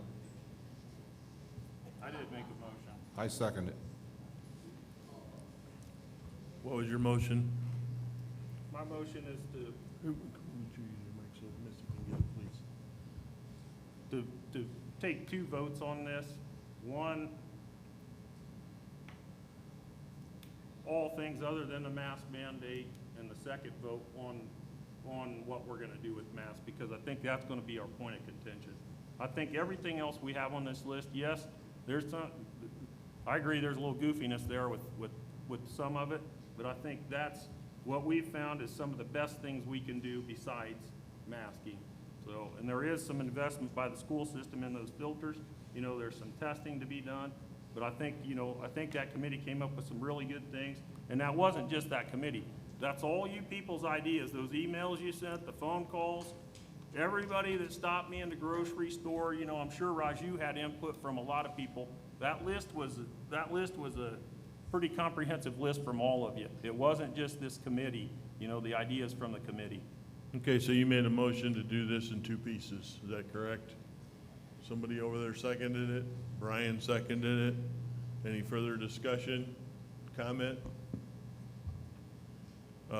I would like to, if you're okay with it, give the administrators, like I'm sitting here looking at extracurricular activities and it says that a social event or a dance can only be outdoor.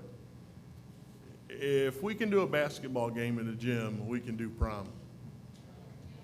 Yeah, I mean, we got to give some autonomy to the superintendent. If our rates are low, if we're at 2.5 or 2 and the kids want to have a dance, do you agree? Yeah, it says that already, Dave. Huh? It already has it in there. It's It says defined by- outdoor only. At red. No, At- no, wherever right it here, is. orange. Orange, sorry, at orange, but at the lower levels, it's permitted. But it says outdoor only. At certain levels, Social events, dances, says outdoor only in orange. yes. So it's not that we can't do them at all, it's when things. Why would you make the kids go outside if you can have a basketball game in the gym? Well, Stop, we're having a discussion, come on. Okay, so I've gone through this a year and a half now. Okay. And one of the things that, from an administrative side, that we need to continue to think about is how do we do contact tracing when students, if someone tests positive. With a dance setting, that's very concerning. You know, we have a dance like prom, and there's over 200 students there, mostly upperclassmen, and that's happening in that month of April, May. You turn around and they may be quarantined during, you know, AP exams, final exams, if they're taking dual credit courses. So that is, in my opinion, from my experience, that's where we had concern about the dance. We looked at timing of that to help mitigate it. I know last year we had our prom after the school year was over. It certainly didn't mitigate the chance of someone getting COVID, but at the same time, it didn't take out 200 students from you know, 2 weeks of school, so. Thank you. They'll just do it themselves like they did this past year. So. I couldn't hear you. I said the seniors will just do it themselves off-site like they did this past year. So. So, again, back, do we want to give the superintendent some autonomy, like with the clear masks, with, you know, the primary grades where the teachers can see if we get in that range? Or is that question for the second part of this? You guys want to give the superintendent some autonomy to play with this, or is this set in stone on this first piece that we're doing, not the mask, the other? Well, Dave, I mean, I guess from my point of view is we had 13 hours of meetings discussing this stuff. This is the recommendation. The superintendent was in a lot of those meetings. You know, MTA's looked at this plan and blessed it. So I just don't want to go through and start piecemealing every Oh, business. I This don't is either. not- I'm just asking not if he has the place for that. autonomy, depending on what levels we're at, to you know, to tweak things. It's already in there by level.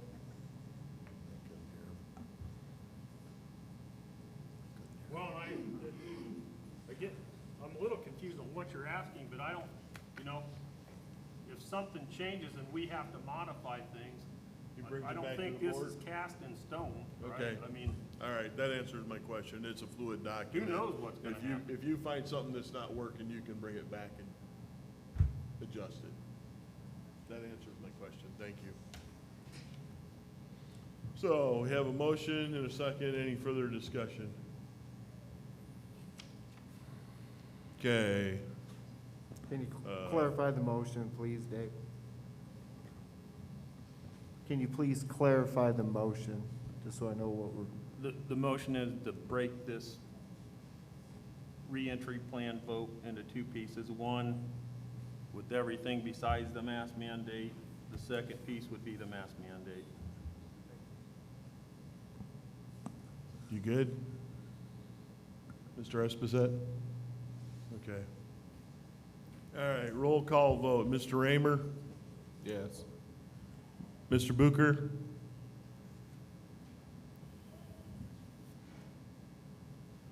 No. Mr. Brubaker? Yes. Mr. Esposito? yes? Mr. Shaw? Yes.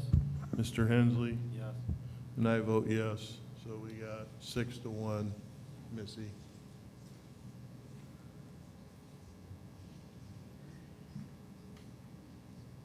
I would move to accept, as the first part of this, accept the proposal as written for everything excluding the masking. that will be voted on separately. Did you say including the masking? Excluding. Excluding, okay, thank you. I'll second that. Okay, I have a motion by Mr. Shaw and a second by Mr. Brubaker to adopt the reentry plan other than the mask. Any further discussion? Clarification, we separated them, right? That was Yes. the whole point. So we got this section and then we got the next section. Yes. Okay. Any further discussion or questions?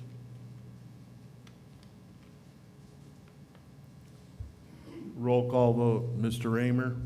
Yes. Mr. Booker? Yes. Mr. Brubaker? Yes. Mr. Espacet? Yes. Mr. Shaw? Yes. Mr. Hensley? Yes. And I vote yes, 7-0.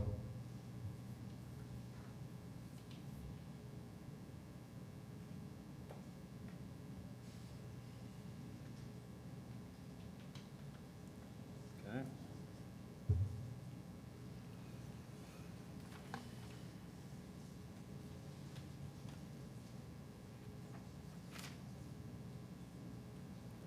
What are we gonna do about the masks?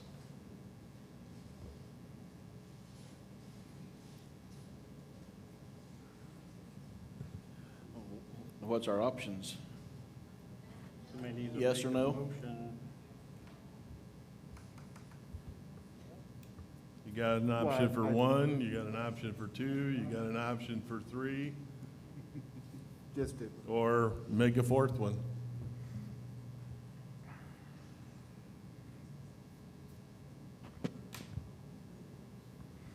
I make a motion that at 2.5, just like the proposal says, we go where we are, and anything under, which includes right now, which we're at 2, it's optional. Any second? To clarify, you're making a motion to accept the panel's recommendation as it's written here? Yeah, On the they spent a masking lot piece. more time on this than, yeah. I'll second it. A motion by Mr. Booker and a second by Mr. Shaw to adopt the recommendation of the Committee on Masks. At 2.0, it's optional. 2.5, it would be required. Please specify, are you talking about option 2, where they have to wear it all day long? Yeah, With that's no, that's with what's no, in- because That's what's in the in proposal. the governor's order. Yes. Okay. Any further discussion? Dave, I'll just say, once again, I mean, I certainly hear the frustrations from the parents that spoke tonight, but I've been hearing frustrations for the past year and a half from a variety of parents. You know, there is no way that we can replicate at home what we do in person. And so part of the recommendation comes from the fact that we are trying to keep students in school, regardless of people's opinion on mask, not mask. That is something that we reduce the amount of quarantine that we have to do, and it keeps kids in our classroom. And that was something I appreciated. You know, I received quite a few phone calls and emails, and there was a lot of parents who were, you know, adamantly opposed against masks, but they also were like, but my kid needs to be at school, and that's the way they're going to learn. And so, you know, regardless of what the board decides, you know, that's a concern of mine, is how we educate kids when they're not in our buildings, especially the younger ones, because they're just not able to do everything on their own. And I also know that parents are working multiple jobs. Some of them, you know, some of the subjects are just outside of their area of expertise as well, so. Well, and again, I mean, the mask becomes a barrier to communication, which becomes a barrier to education. You know, that's why I keep asking about the clear mask for the lower grades. I mean, Sure. there's no way, if everybody's wearing a mask, for those kids to learn how to sound out the words and those kind of things. That's my concern, so. I understand. Got a motion and a second on the table. Heard the superintendent. Anybody else? Yeah, I'd like the motion to follow the advisory committee, but shift the level to 3 and use the zip code numbers for the decision versus the county-wide number. Okay, now wait a minute.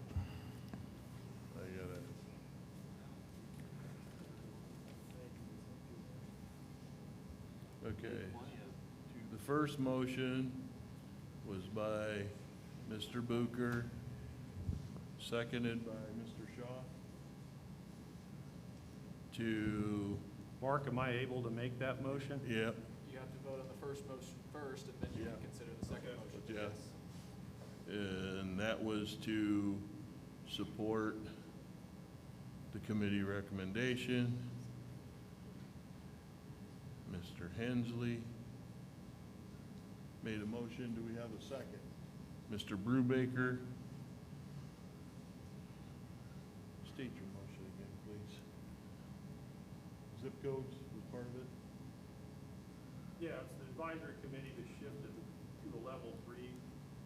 Zip. Mandatory masking. And level The th- zip code number versus for the positivity rate. So the point system, instead of using the county number, use our zip code positivity rate. Does that exist out there? Is there somebody that actually is doing that calculation? Yeah, it's on the state website. All three, how many zip codes do we have here in our district? One's too small, so they don't run the numbers for it, but there's 3 of them. North, central, south. Well, it's kind of divided like that. And Mike, just for my clarification, because that's not a piece of data that I'm familiar with, do you know if it's calculated in the same time frame? Is it just a subset of what they're using for their county stuff? Because I'm just not familiar with it. That's what they had it by zip code. Okay. I'd imagine they accumulate it by county and average it. That was, okay. And I discovered that after our meetings, or I would have brought that up. You know? But I just think if it's a more local look, you know, Well, and that's something we had discussed at the advisory meeting as well, is trying to keep it as localized as possible, but we weren't sure what all data was available outside of the county piece, so, okay. Okay, any questions or discussion on Mr. Hensley's motion before we go to the first one? Mike, do you know if the university's tests are counted in 46962? I don't know that detail of it, Rick. What did you ask me at the university student? Right, the university's doing a decent amount of testing. That may be something you want to look into. I didn't hear his question. My question, or it's not well, it was a question, whether the university, who were testing it, probably a couple hundred people 3 times a week, how that would impact the zip code testing. That's a real good question. I can't, yeah. So they probably get tested more than anybody, right? Any further discussion or questions? Okay, the first motion made by Mr. Book. Oh,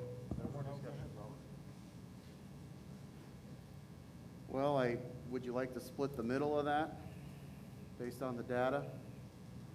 And do 3 and then county data?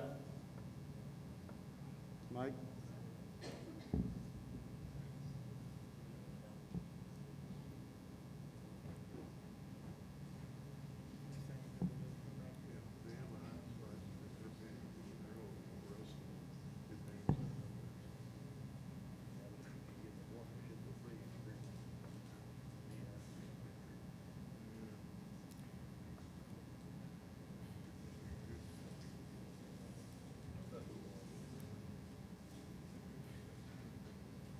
My point is the county data is much easier to locate via the public and also everyone else. It's very simple to find the coloration, just like we did tonight. my understanding is it's on the same website. I think you'd have to do the calculation, the averaging on your own, but.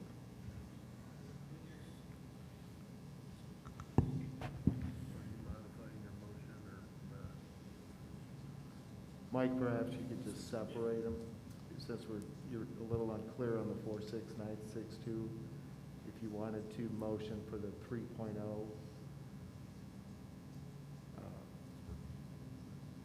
it may be a clearer, seem a little foggy on the zip code.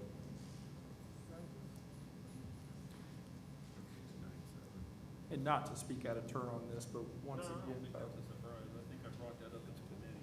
we, when we were talking earlier, this is a document that we can continue to modify. So just another thing that you might consider if we're not certain about what's included in that local data right now, you could look to adopt it based on county data, and then we could revisit it once we have more information about the local data and make sure that that's something that we can measure. And we do have answers to questions like whether the university numbers are included in it.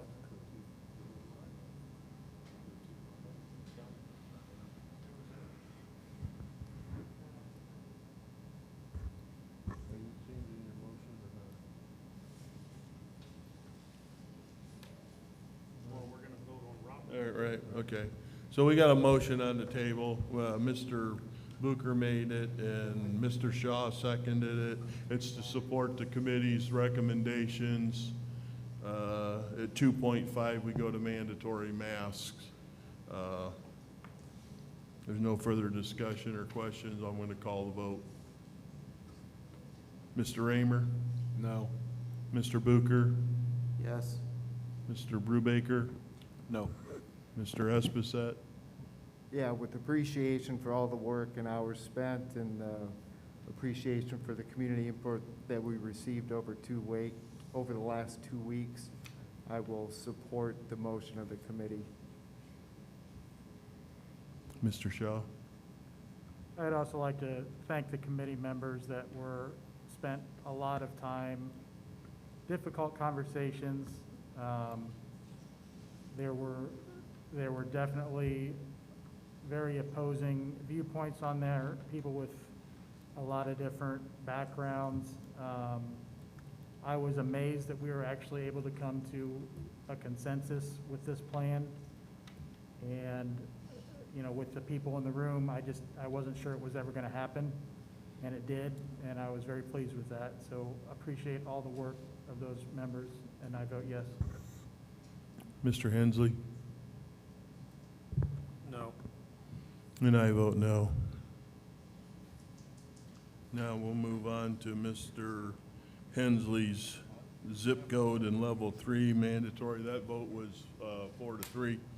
Are you modifying your motion, or do you want us to leave it the way it is? No, let's leave it the way it is and see what happens. Okay, any further discussion? The motion is to use zip code for our data collection for positive cases. I want to word this right. Mike, that data, I found that, it's like 2 weeks behind. I don't know if you want to make any more determination on that, from that, but. What do you mean it's 2 weeks? It's all 2 weeks. I mean, it always. Well, it was last updated on the 7th. So, And how about the county number? it was updated yesterday. Every Wednesday.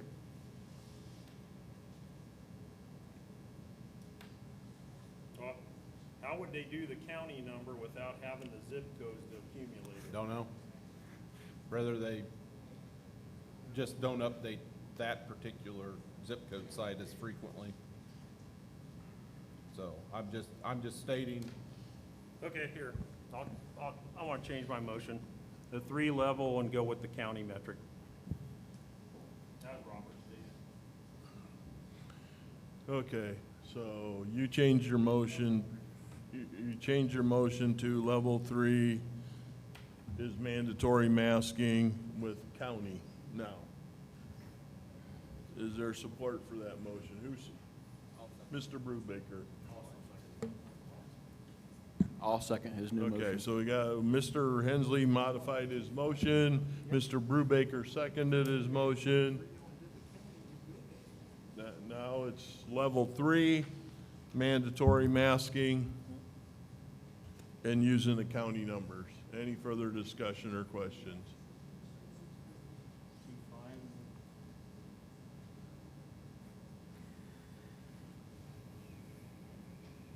Okay, if there's no further discussion or questions, I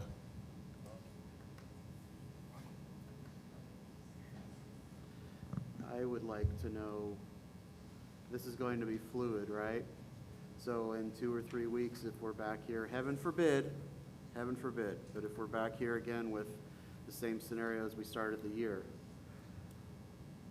is this going to be adoptable or amendable? Yes, Robert. Is that agreeable? Yes?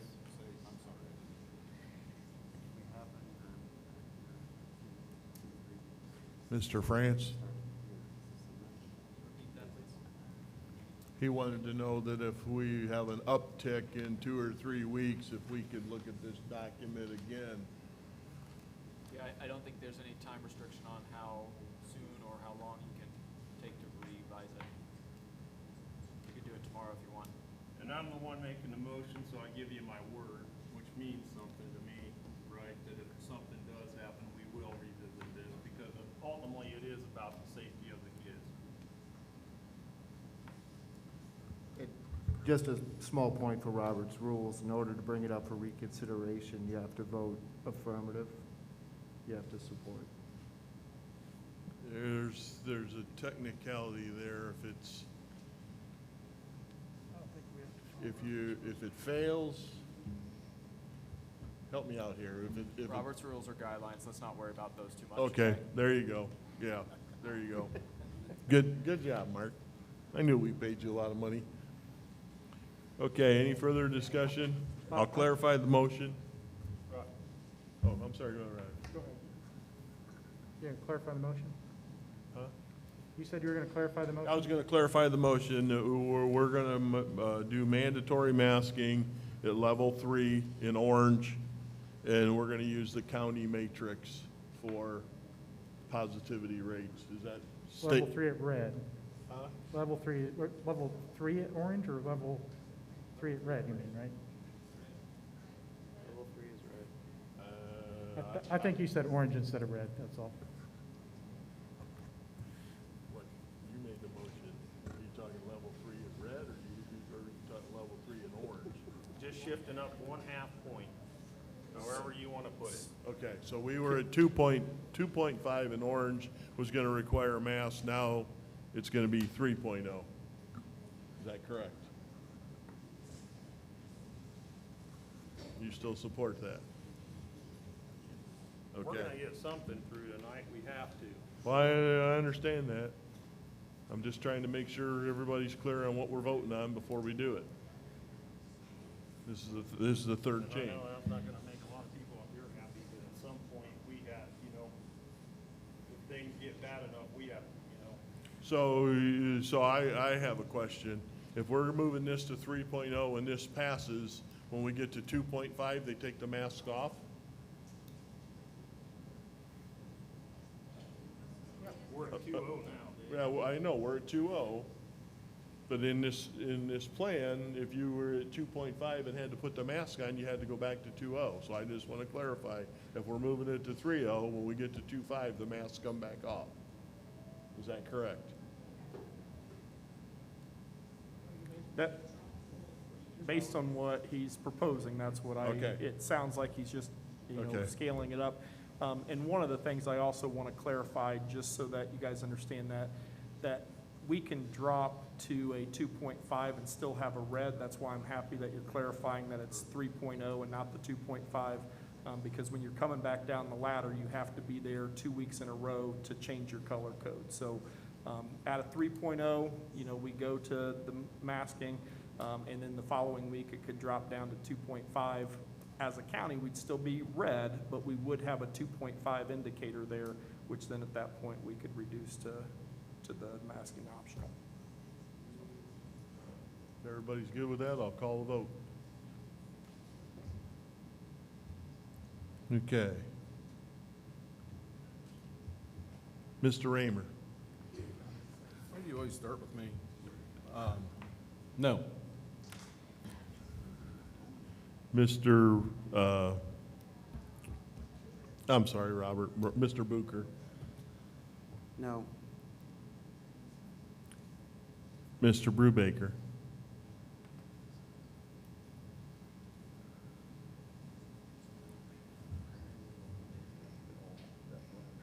Yes.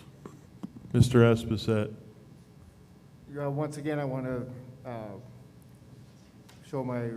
speak my appreciation to the committee and all the work they did and the compromise that they came to in this proposal. So I will not support the motion. Okay, so you're voting no. Okay. Mr. Shaw.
Mr. Shaw.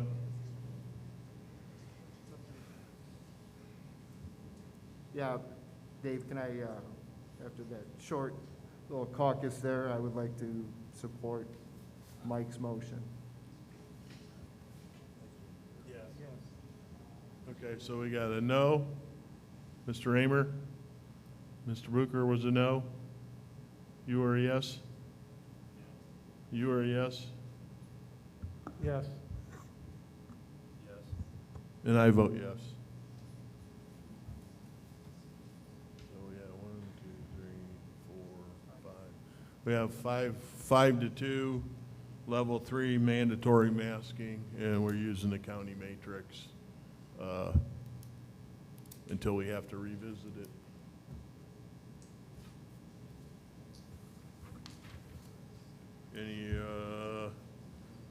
Any other board comment? Be vigilant. Public comment?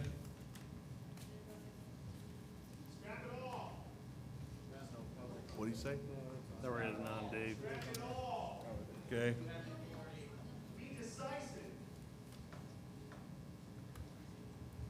Sir, if you'd like to make a comment, you can step to the mic.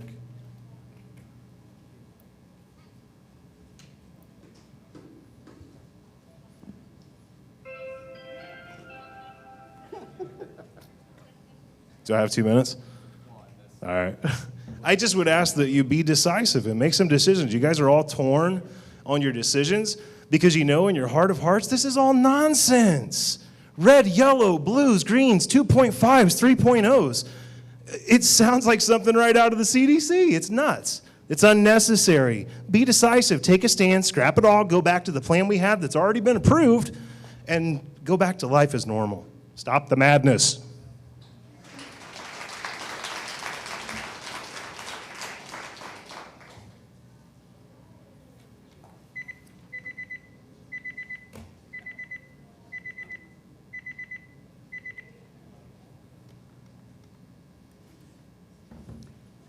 Yeah, I would just like to thank everybody for the hard work. I think that the plan that we had come up with was the best compromise. I think that this is not the best public health decision, but it certainly is, it's better than nothing. So thank you for making that decision. Appreciate your hard work. Thanks. Anybody else? I just want to let you guys know that coming from a student, if any of you were in the school every single day, seeing that all of us kids, seeing how many don't actually wear them, no matter what you guys say, would be a really big eye-opener.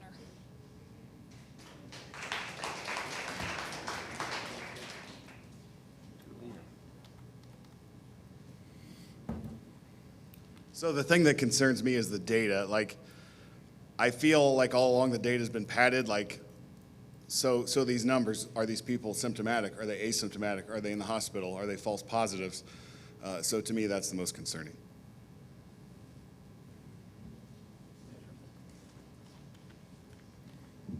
I'd still like to see the results of all the surveys we all took. What did we actually, as parents, as students, as teachers, what did we decide?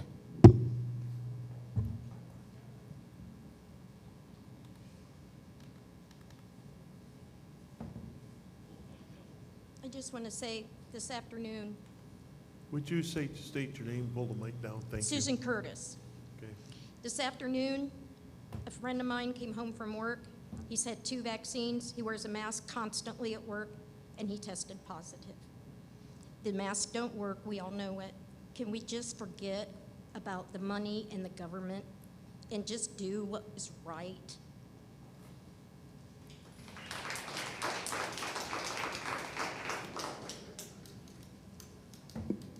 Okay, why don't we have a 4th option?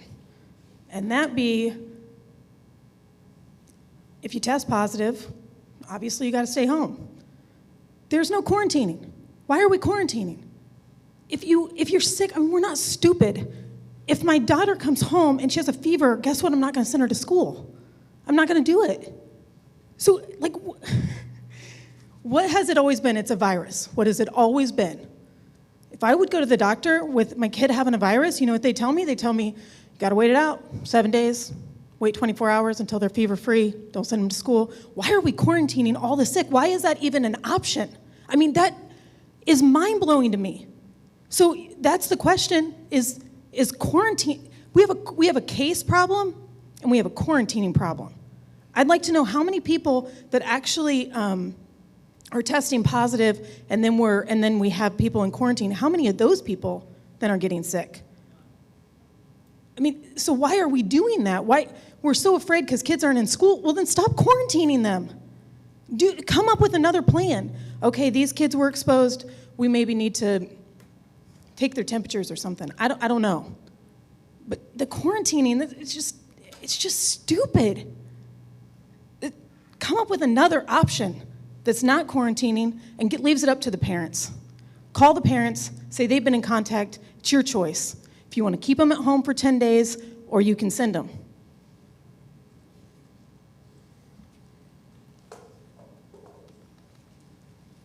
I think sometimes we get to these boards and or places of government, we get really proud of ourselves.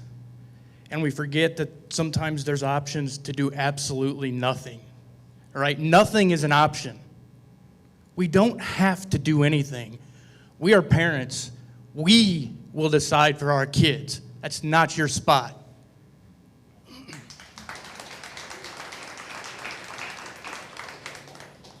I'm Isaiah Burlingame, and for the past, 8 days in a row, I've been sent home because I haven't worn a mask in school.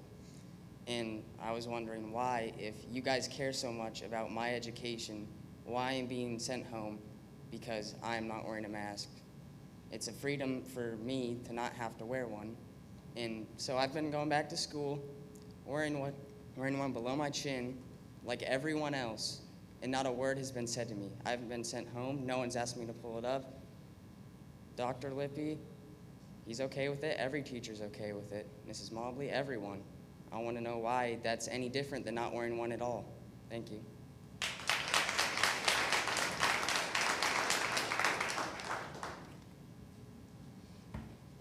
Jay McGurty, I have 2 kids in the school system. I work in the medical field, so my question is to you guys, if we're gonna do this for COVID, what are we gonna do for the flu season? Because that's coming now. I mean, I just did 54 shots today for flu. Are we gonna have a plan for that? Am I gonna have to quarantine my kid 10 days because the person beside him had flu? My question.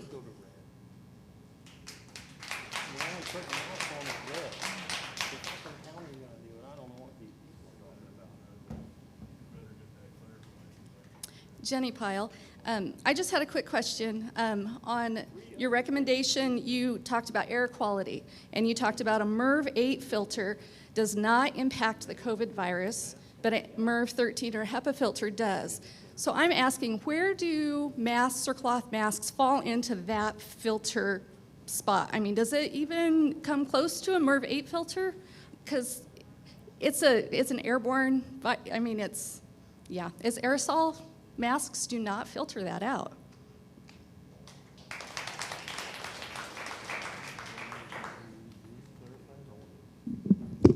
I think Mike had a really good point about how this whole thing has been about pushing fear on the American people.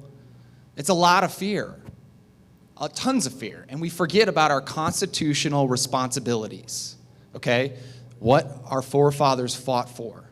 And I thank you guys really for considering all this stuff. We really appreciate it as parents. You taking the time, you're getting a committee together, you're trying to do the right thing. But the right thing is to drop it all and hold your constitutional responsibility in your hands and choose what's right for our republic, for our schools, for our future as a country. Not the CDC has skewed so many numbers, it's not even funny. It's not even funny. We've watched it happen. We've watched Fauci lie. We've watched all of this stuff happen before our eyes, and we bought it. That's our fault. Okay? We're not going away. We're going to keep on you guys. But we love you. We do. We say that with love, honestly. And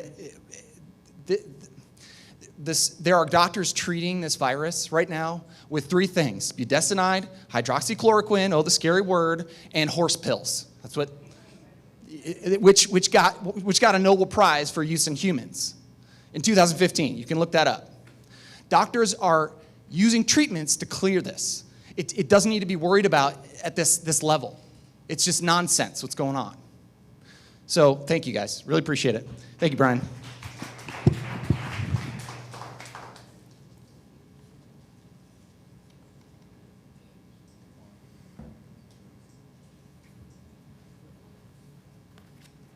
Debbie Vaughter. I had no intention on coming up here tonight, and I feel sorry for each and every one of you.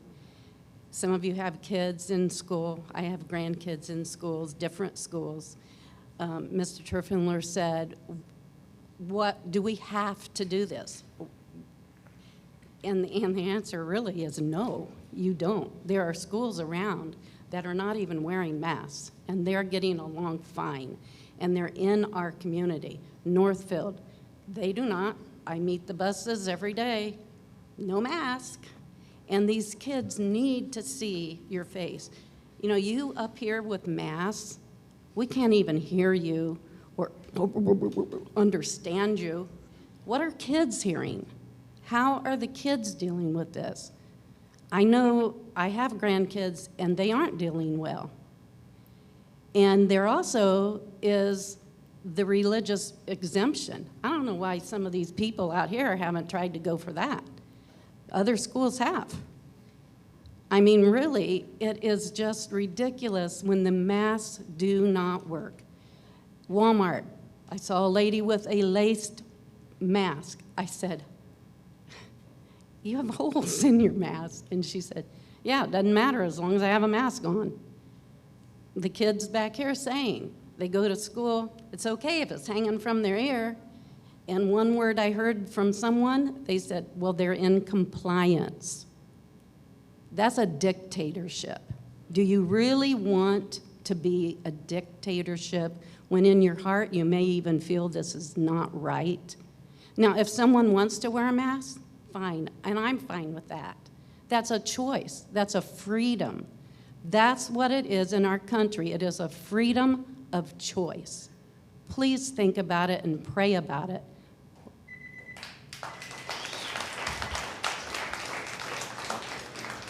I'm going to hold up the public comment here for just a minute because I don't know about the rest of the board, but I may have been confused on something. So Mr. Whelan's going to make a clarification here on what we just voted on to make sure everybody's clear. Go ahead. And so, once again, we go back, when you were determining that at 3.0, The only way we get to 3.0 is if we're in the red in both categories, both the positivity rate and the number of cases rate. So once we get up to that point, we're in the red, but we're also at 3.0. One of the things we need to also understand is that, as we're reporting this to the state, as far as the number of cases in the building and the positivity rate, then there's metrics that they look at as to whether they recommend that we close our doors or not close our doors. And so, I know that that decision was already made earlier this year, and it wasn't good for anybody, but that's something that we need to, part of the conversation that the advisory committee was having is we want to make sure that our school is staying open, and that's where we decided that once it got bad enough, then we need to make sure that we take every additional step that we can to help prevent that. So, when we get to red, that's where we got to last year when we had to close. So, masks are optional all the way up to that point. You have the right to put a mask on your child or not put a mask on your child until we get to red.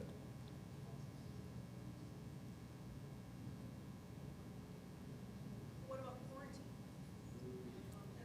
And contact tracing, what do you do with that? I don't know a lot about the contact tracing and how it's done, so I'm going to defer that question to Mr. Whelan. Yeah, and so what was outlined in the two options that the governor had put in the executive order is that when masks are optional, then if there is a positive case in the school, then we need to look at students who are within 6 feet of that student for quarantine purposes.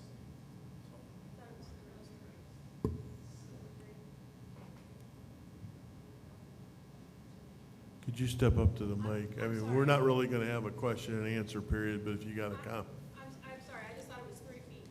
Is it not 3 feet? I thought that. Not in what he had rolled out. The 3 feet, so if people are masked up, we do notify the parents of the students who are within 3 feet of that student, just letting them know they've been in close contact, and then so you can keep an eye on their symptoms and things like that.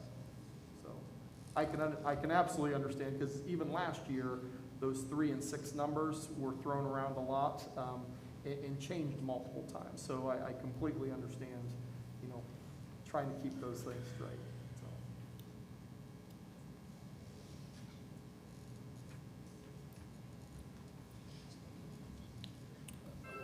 With the contact tracing, I've heard Dr. Fauci say numerous times that asymptomatic people and kids don't transfer this virus. And if that's the case, then why would we contact trace them and keep them out of school? And why would we test them? And then with the testing, we're using this PCR test that the CDC just said just failed the FDA emergency use authorization renewal. The test we know has 40 to 90% false positive rate. And I don't think we know that it differentiates between the flu or COVID or Delta. So just the fact that Fauci himself has said that there's no transmission if you're asymptomatic. Now that might be different with vaccinated people, but if there's no asymptomatic transmission, why are we testing these kids? Why are we sending them home? As some of the other parents have said, if the kids are sick, keep them home. Thank you. Board comments? Yeah, anybody out there want this seat? No, I'm serious. I got a temper, and there's 7 people up here. We don't agree on a lot of things, and some good people donated their time to that committee. You got to understand at a red level, probably somebody else is getting involved in there anyway, right? If you kind of use your senses, then you can go gripe at them. But if any, I was appointed to this seat. I got on this school board because I love our children, right? And it is about education. But I'll tell you, these little points of contention, again, it comes down to how we solve problems, and all this. So I'll offer it up to you. If anybody, you want to stand up tonight, you'll have to be appointed by these other guys. But, have this one. I plan on running, next time and getting in the election. But if you think you can do a better job, jump up here. That's all I'll say to you. Thank you. And I want to tell you, thank all of you for coming here. I love the fact that the community gets involved in education. It's too bad you only get involved a lot of times. There's a lot of people, but it's too bad it's only when something, when we have a contention point like this and people get upset and stuff like that. So I hope to see you all back, when hopefully this COVID, I'd like to do a KO COVID program myself, build little COVID things, let the teachers, the kids, I'd personally like to punch on it a little bit, right? I'm sick of it, and I know everybody is, You got people in medical, you got to understand from their standpoint, they got a limited capacity, just like in the factories we work in, just like at the school, we've got limited capacity. Law enforcement's got limited capacity. And so some people, our medical system, if things get out of hand, they get overloaded along with everything else. The pediatric, it is full. It's not COVID kids, but it's called RSV, which is another serious disease. So every now and then, I just ask you guys to kind of jump out of your feet. That's the thing we need to do, is look at each other's perspective, right? Take these points of contention, flow things out, and come up with good solutions versus, all the conflict. But I'm serious, if somebody, if you're serious about running for the school board, if I'm not doing a good enough job, then somebody just let me know and I'll step down and you can have this seat. Other than that, I'm gonna stay here and do everything I can for these kids.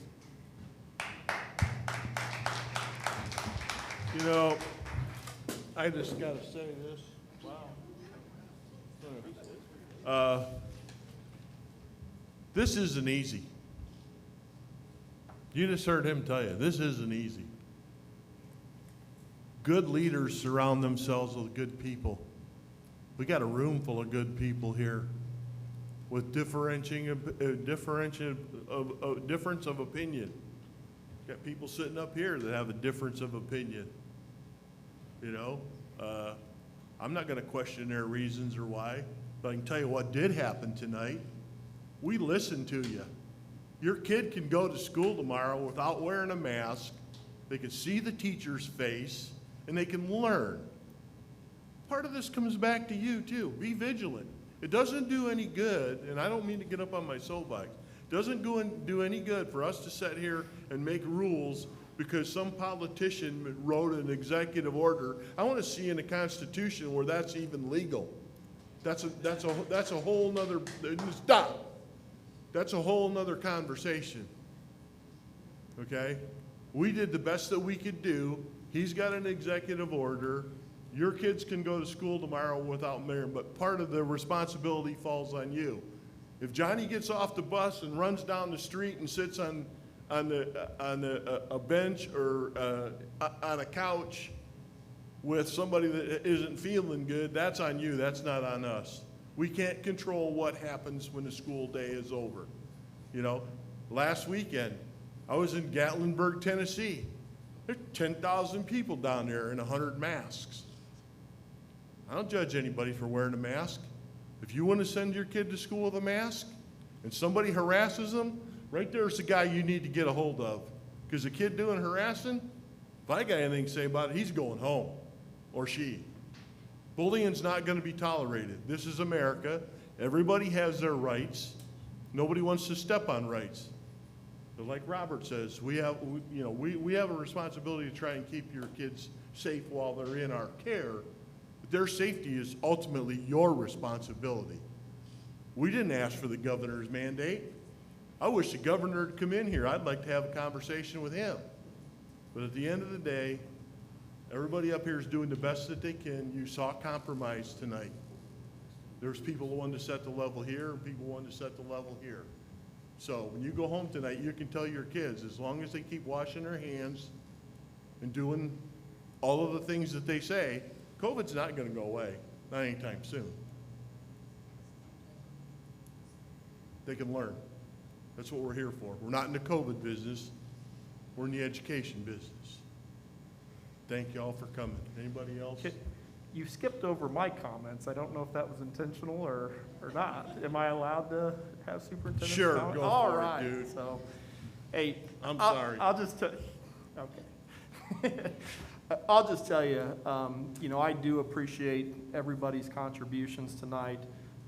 You know, there were people knowing the circumstances, the timing of this transition for me back up here. They're like, what are you crazy? Like, they're like, why would you want to throw yourself into that? And I said, I know exactly what I'm getting into. And what I saw tonight was people respectfully disagreeing with multiple opinions. I mean, nobody was throwing stuff, no one's cussing, which has happened in a lot of communities around here. And so I know you're not always going to agree with what I have to say. Hopefully more times than not you do. But the fact that we could have this meeting in a respectful way, people could voice their opinions regardless of what those are. You know, people from both sides spoke and people listened. And I appreciate that because that's not the way it's happening every place else. So I am thrilled to be here. I had great conversations this week with some people who were in this room, some people who were at home tonight, who voiced their opinions, and every single one of them at the end of it, whether they agreed with me or not, thanked, you know, me for the job I'm doing, but most of all for the teachers who are there every day working their butts off. I mean, seriously, what they've gotten themselves into is well beyond what any of them had ever anticipated. I mean, trying to teach kids when they're at home, when they're at school, you know, all of the cleaning, additional cleaning. And so I encourage you, regardless of what your opinions are of this, make sure those aren't being taken out on the teachers and administrators, because the decision was made right here. They're just trying to do their best job educating our kids. So please make sure that if there are frustrations, that's directed in the right way. So thank you once again for you know, the information you provided me throughout the week. And then also tonight, I've never faulted parents for advocating for their kids. I think that's one of the most important things. You need to stand up and fight for what you think is best. So I do appreciate you guys doing that in a respectful way tonight. And I certainly appreciate the students who came to exercise their right to speak as well. So thank you. And I apologize for stepping over you. Anybody Thanks, else? Dave. I would like to, everybody here, we have Police Chief Kirk here and one of his officers. I apologize, I don't know him. Let's give them a hand for their service.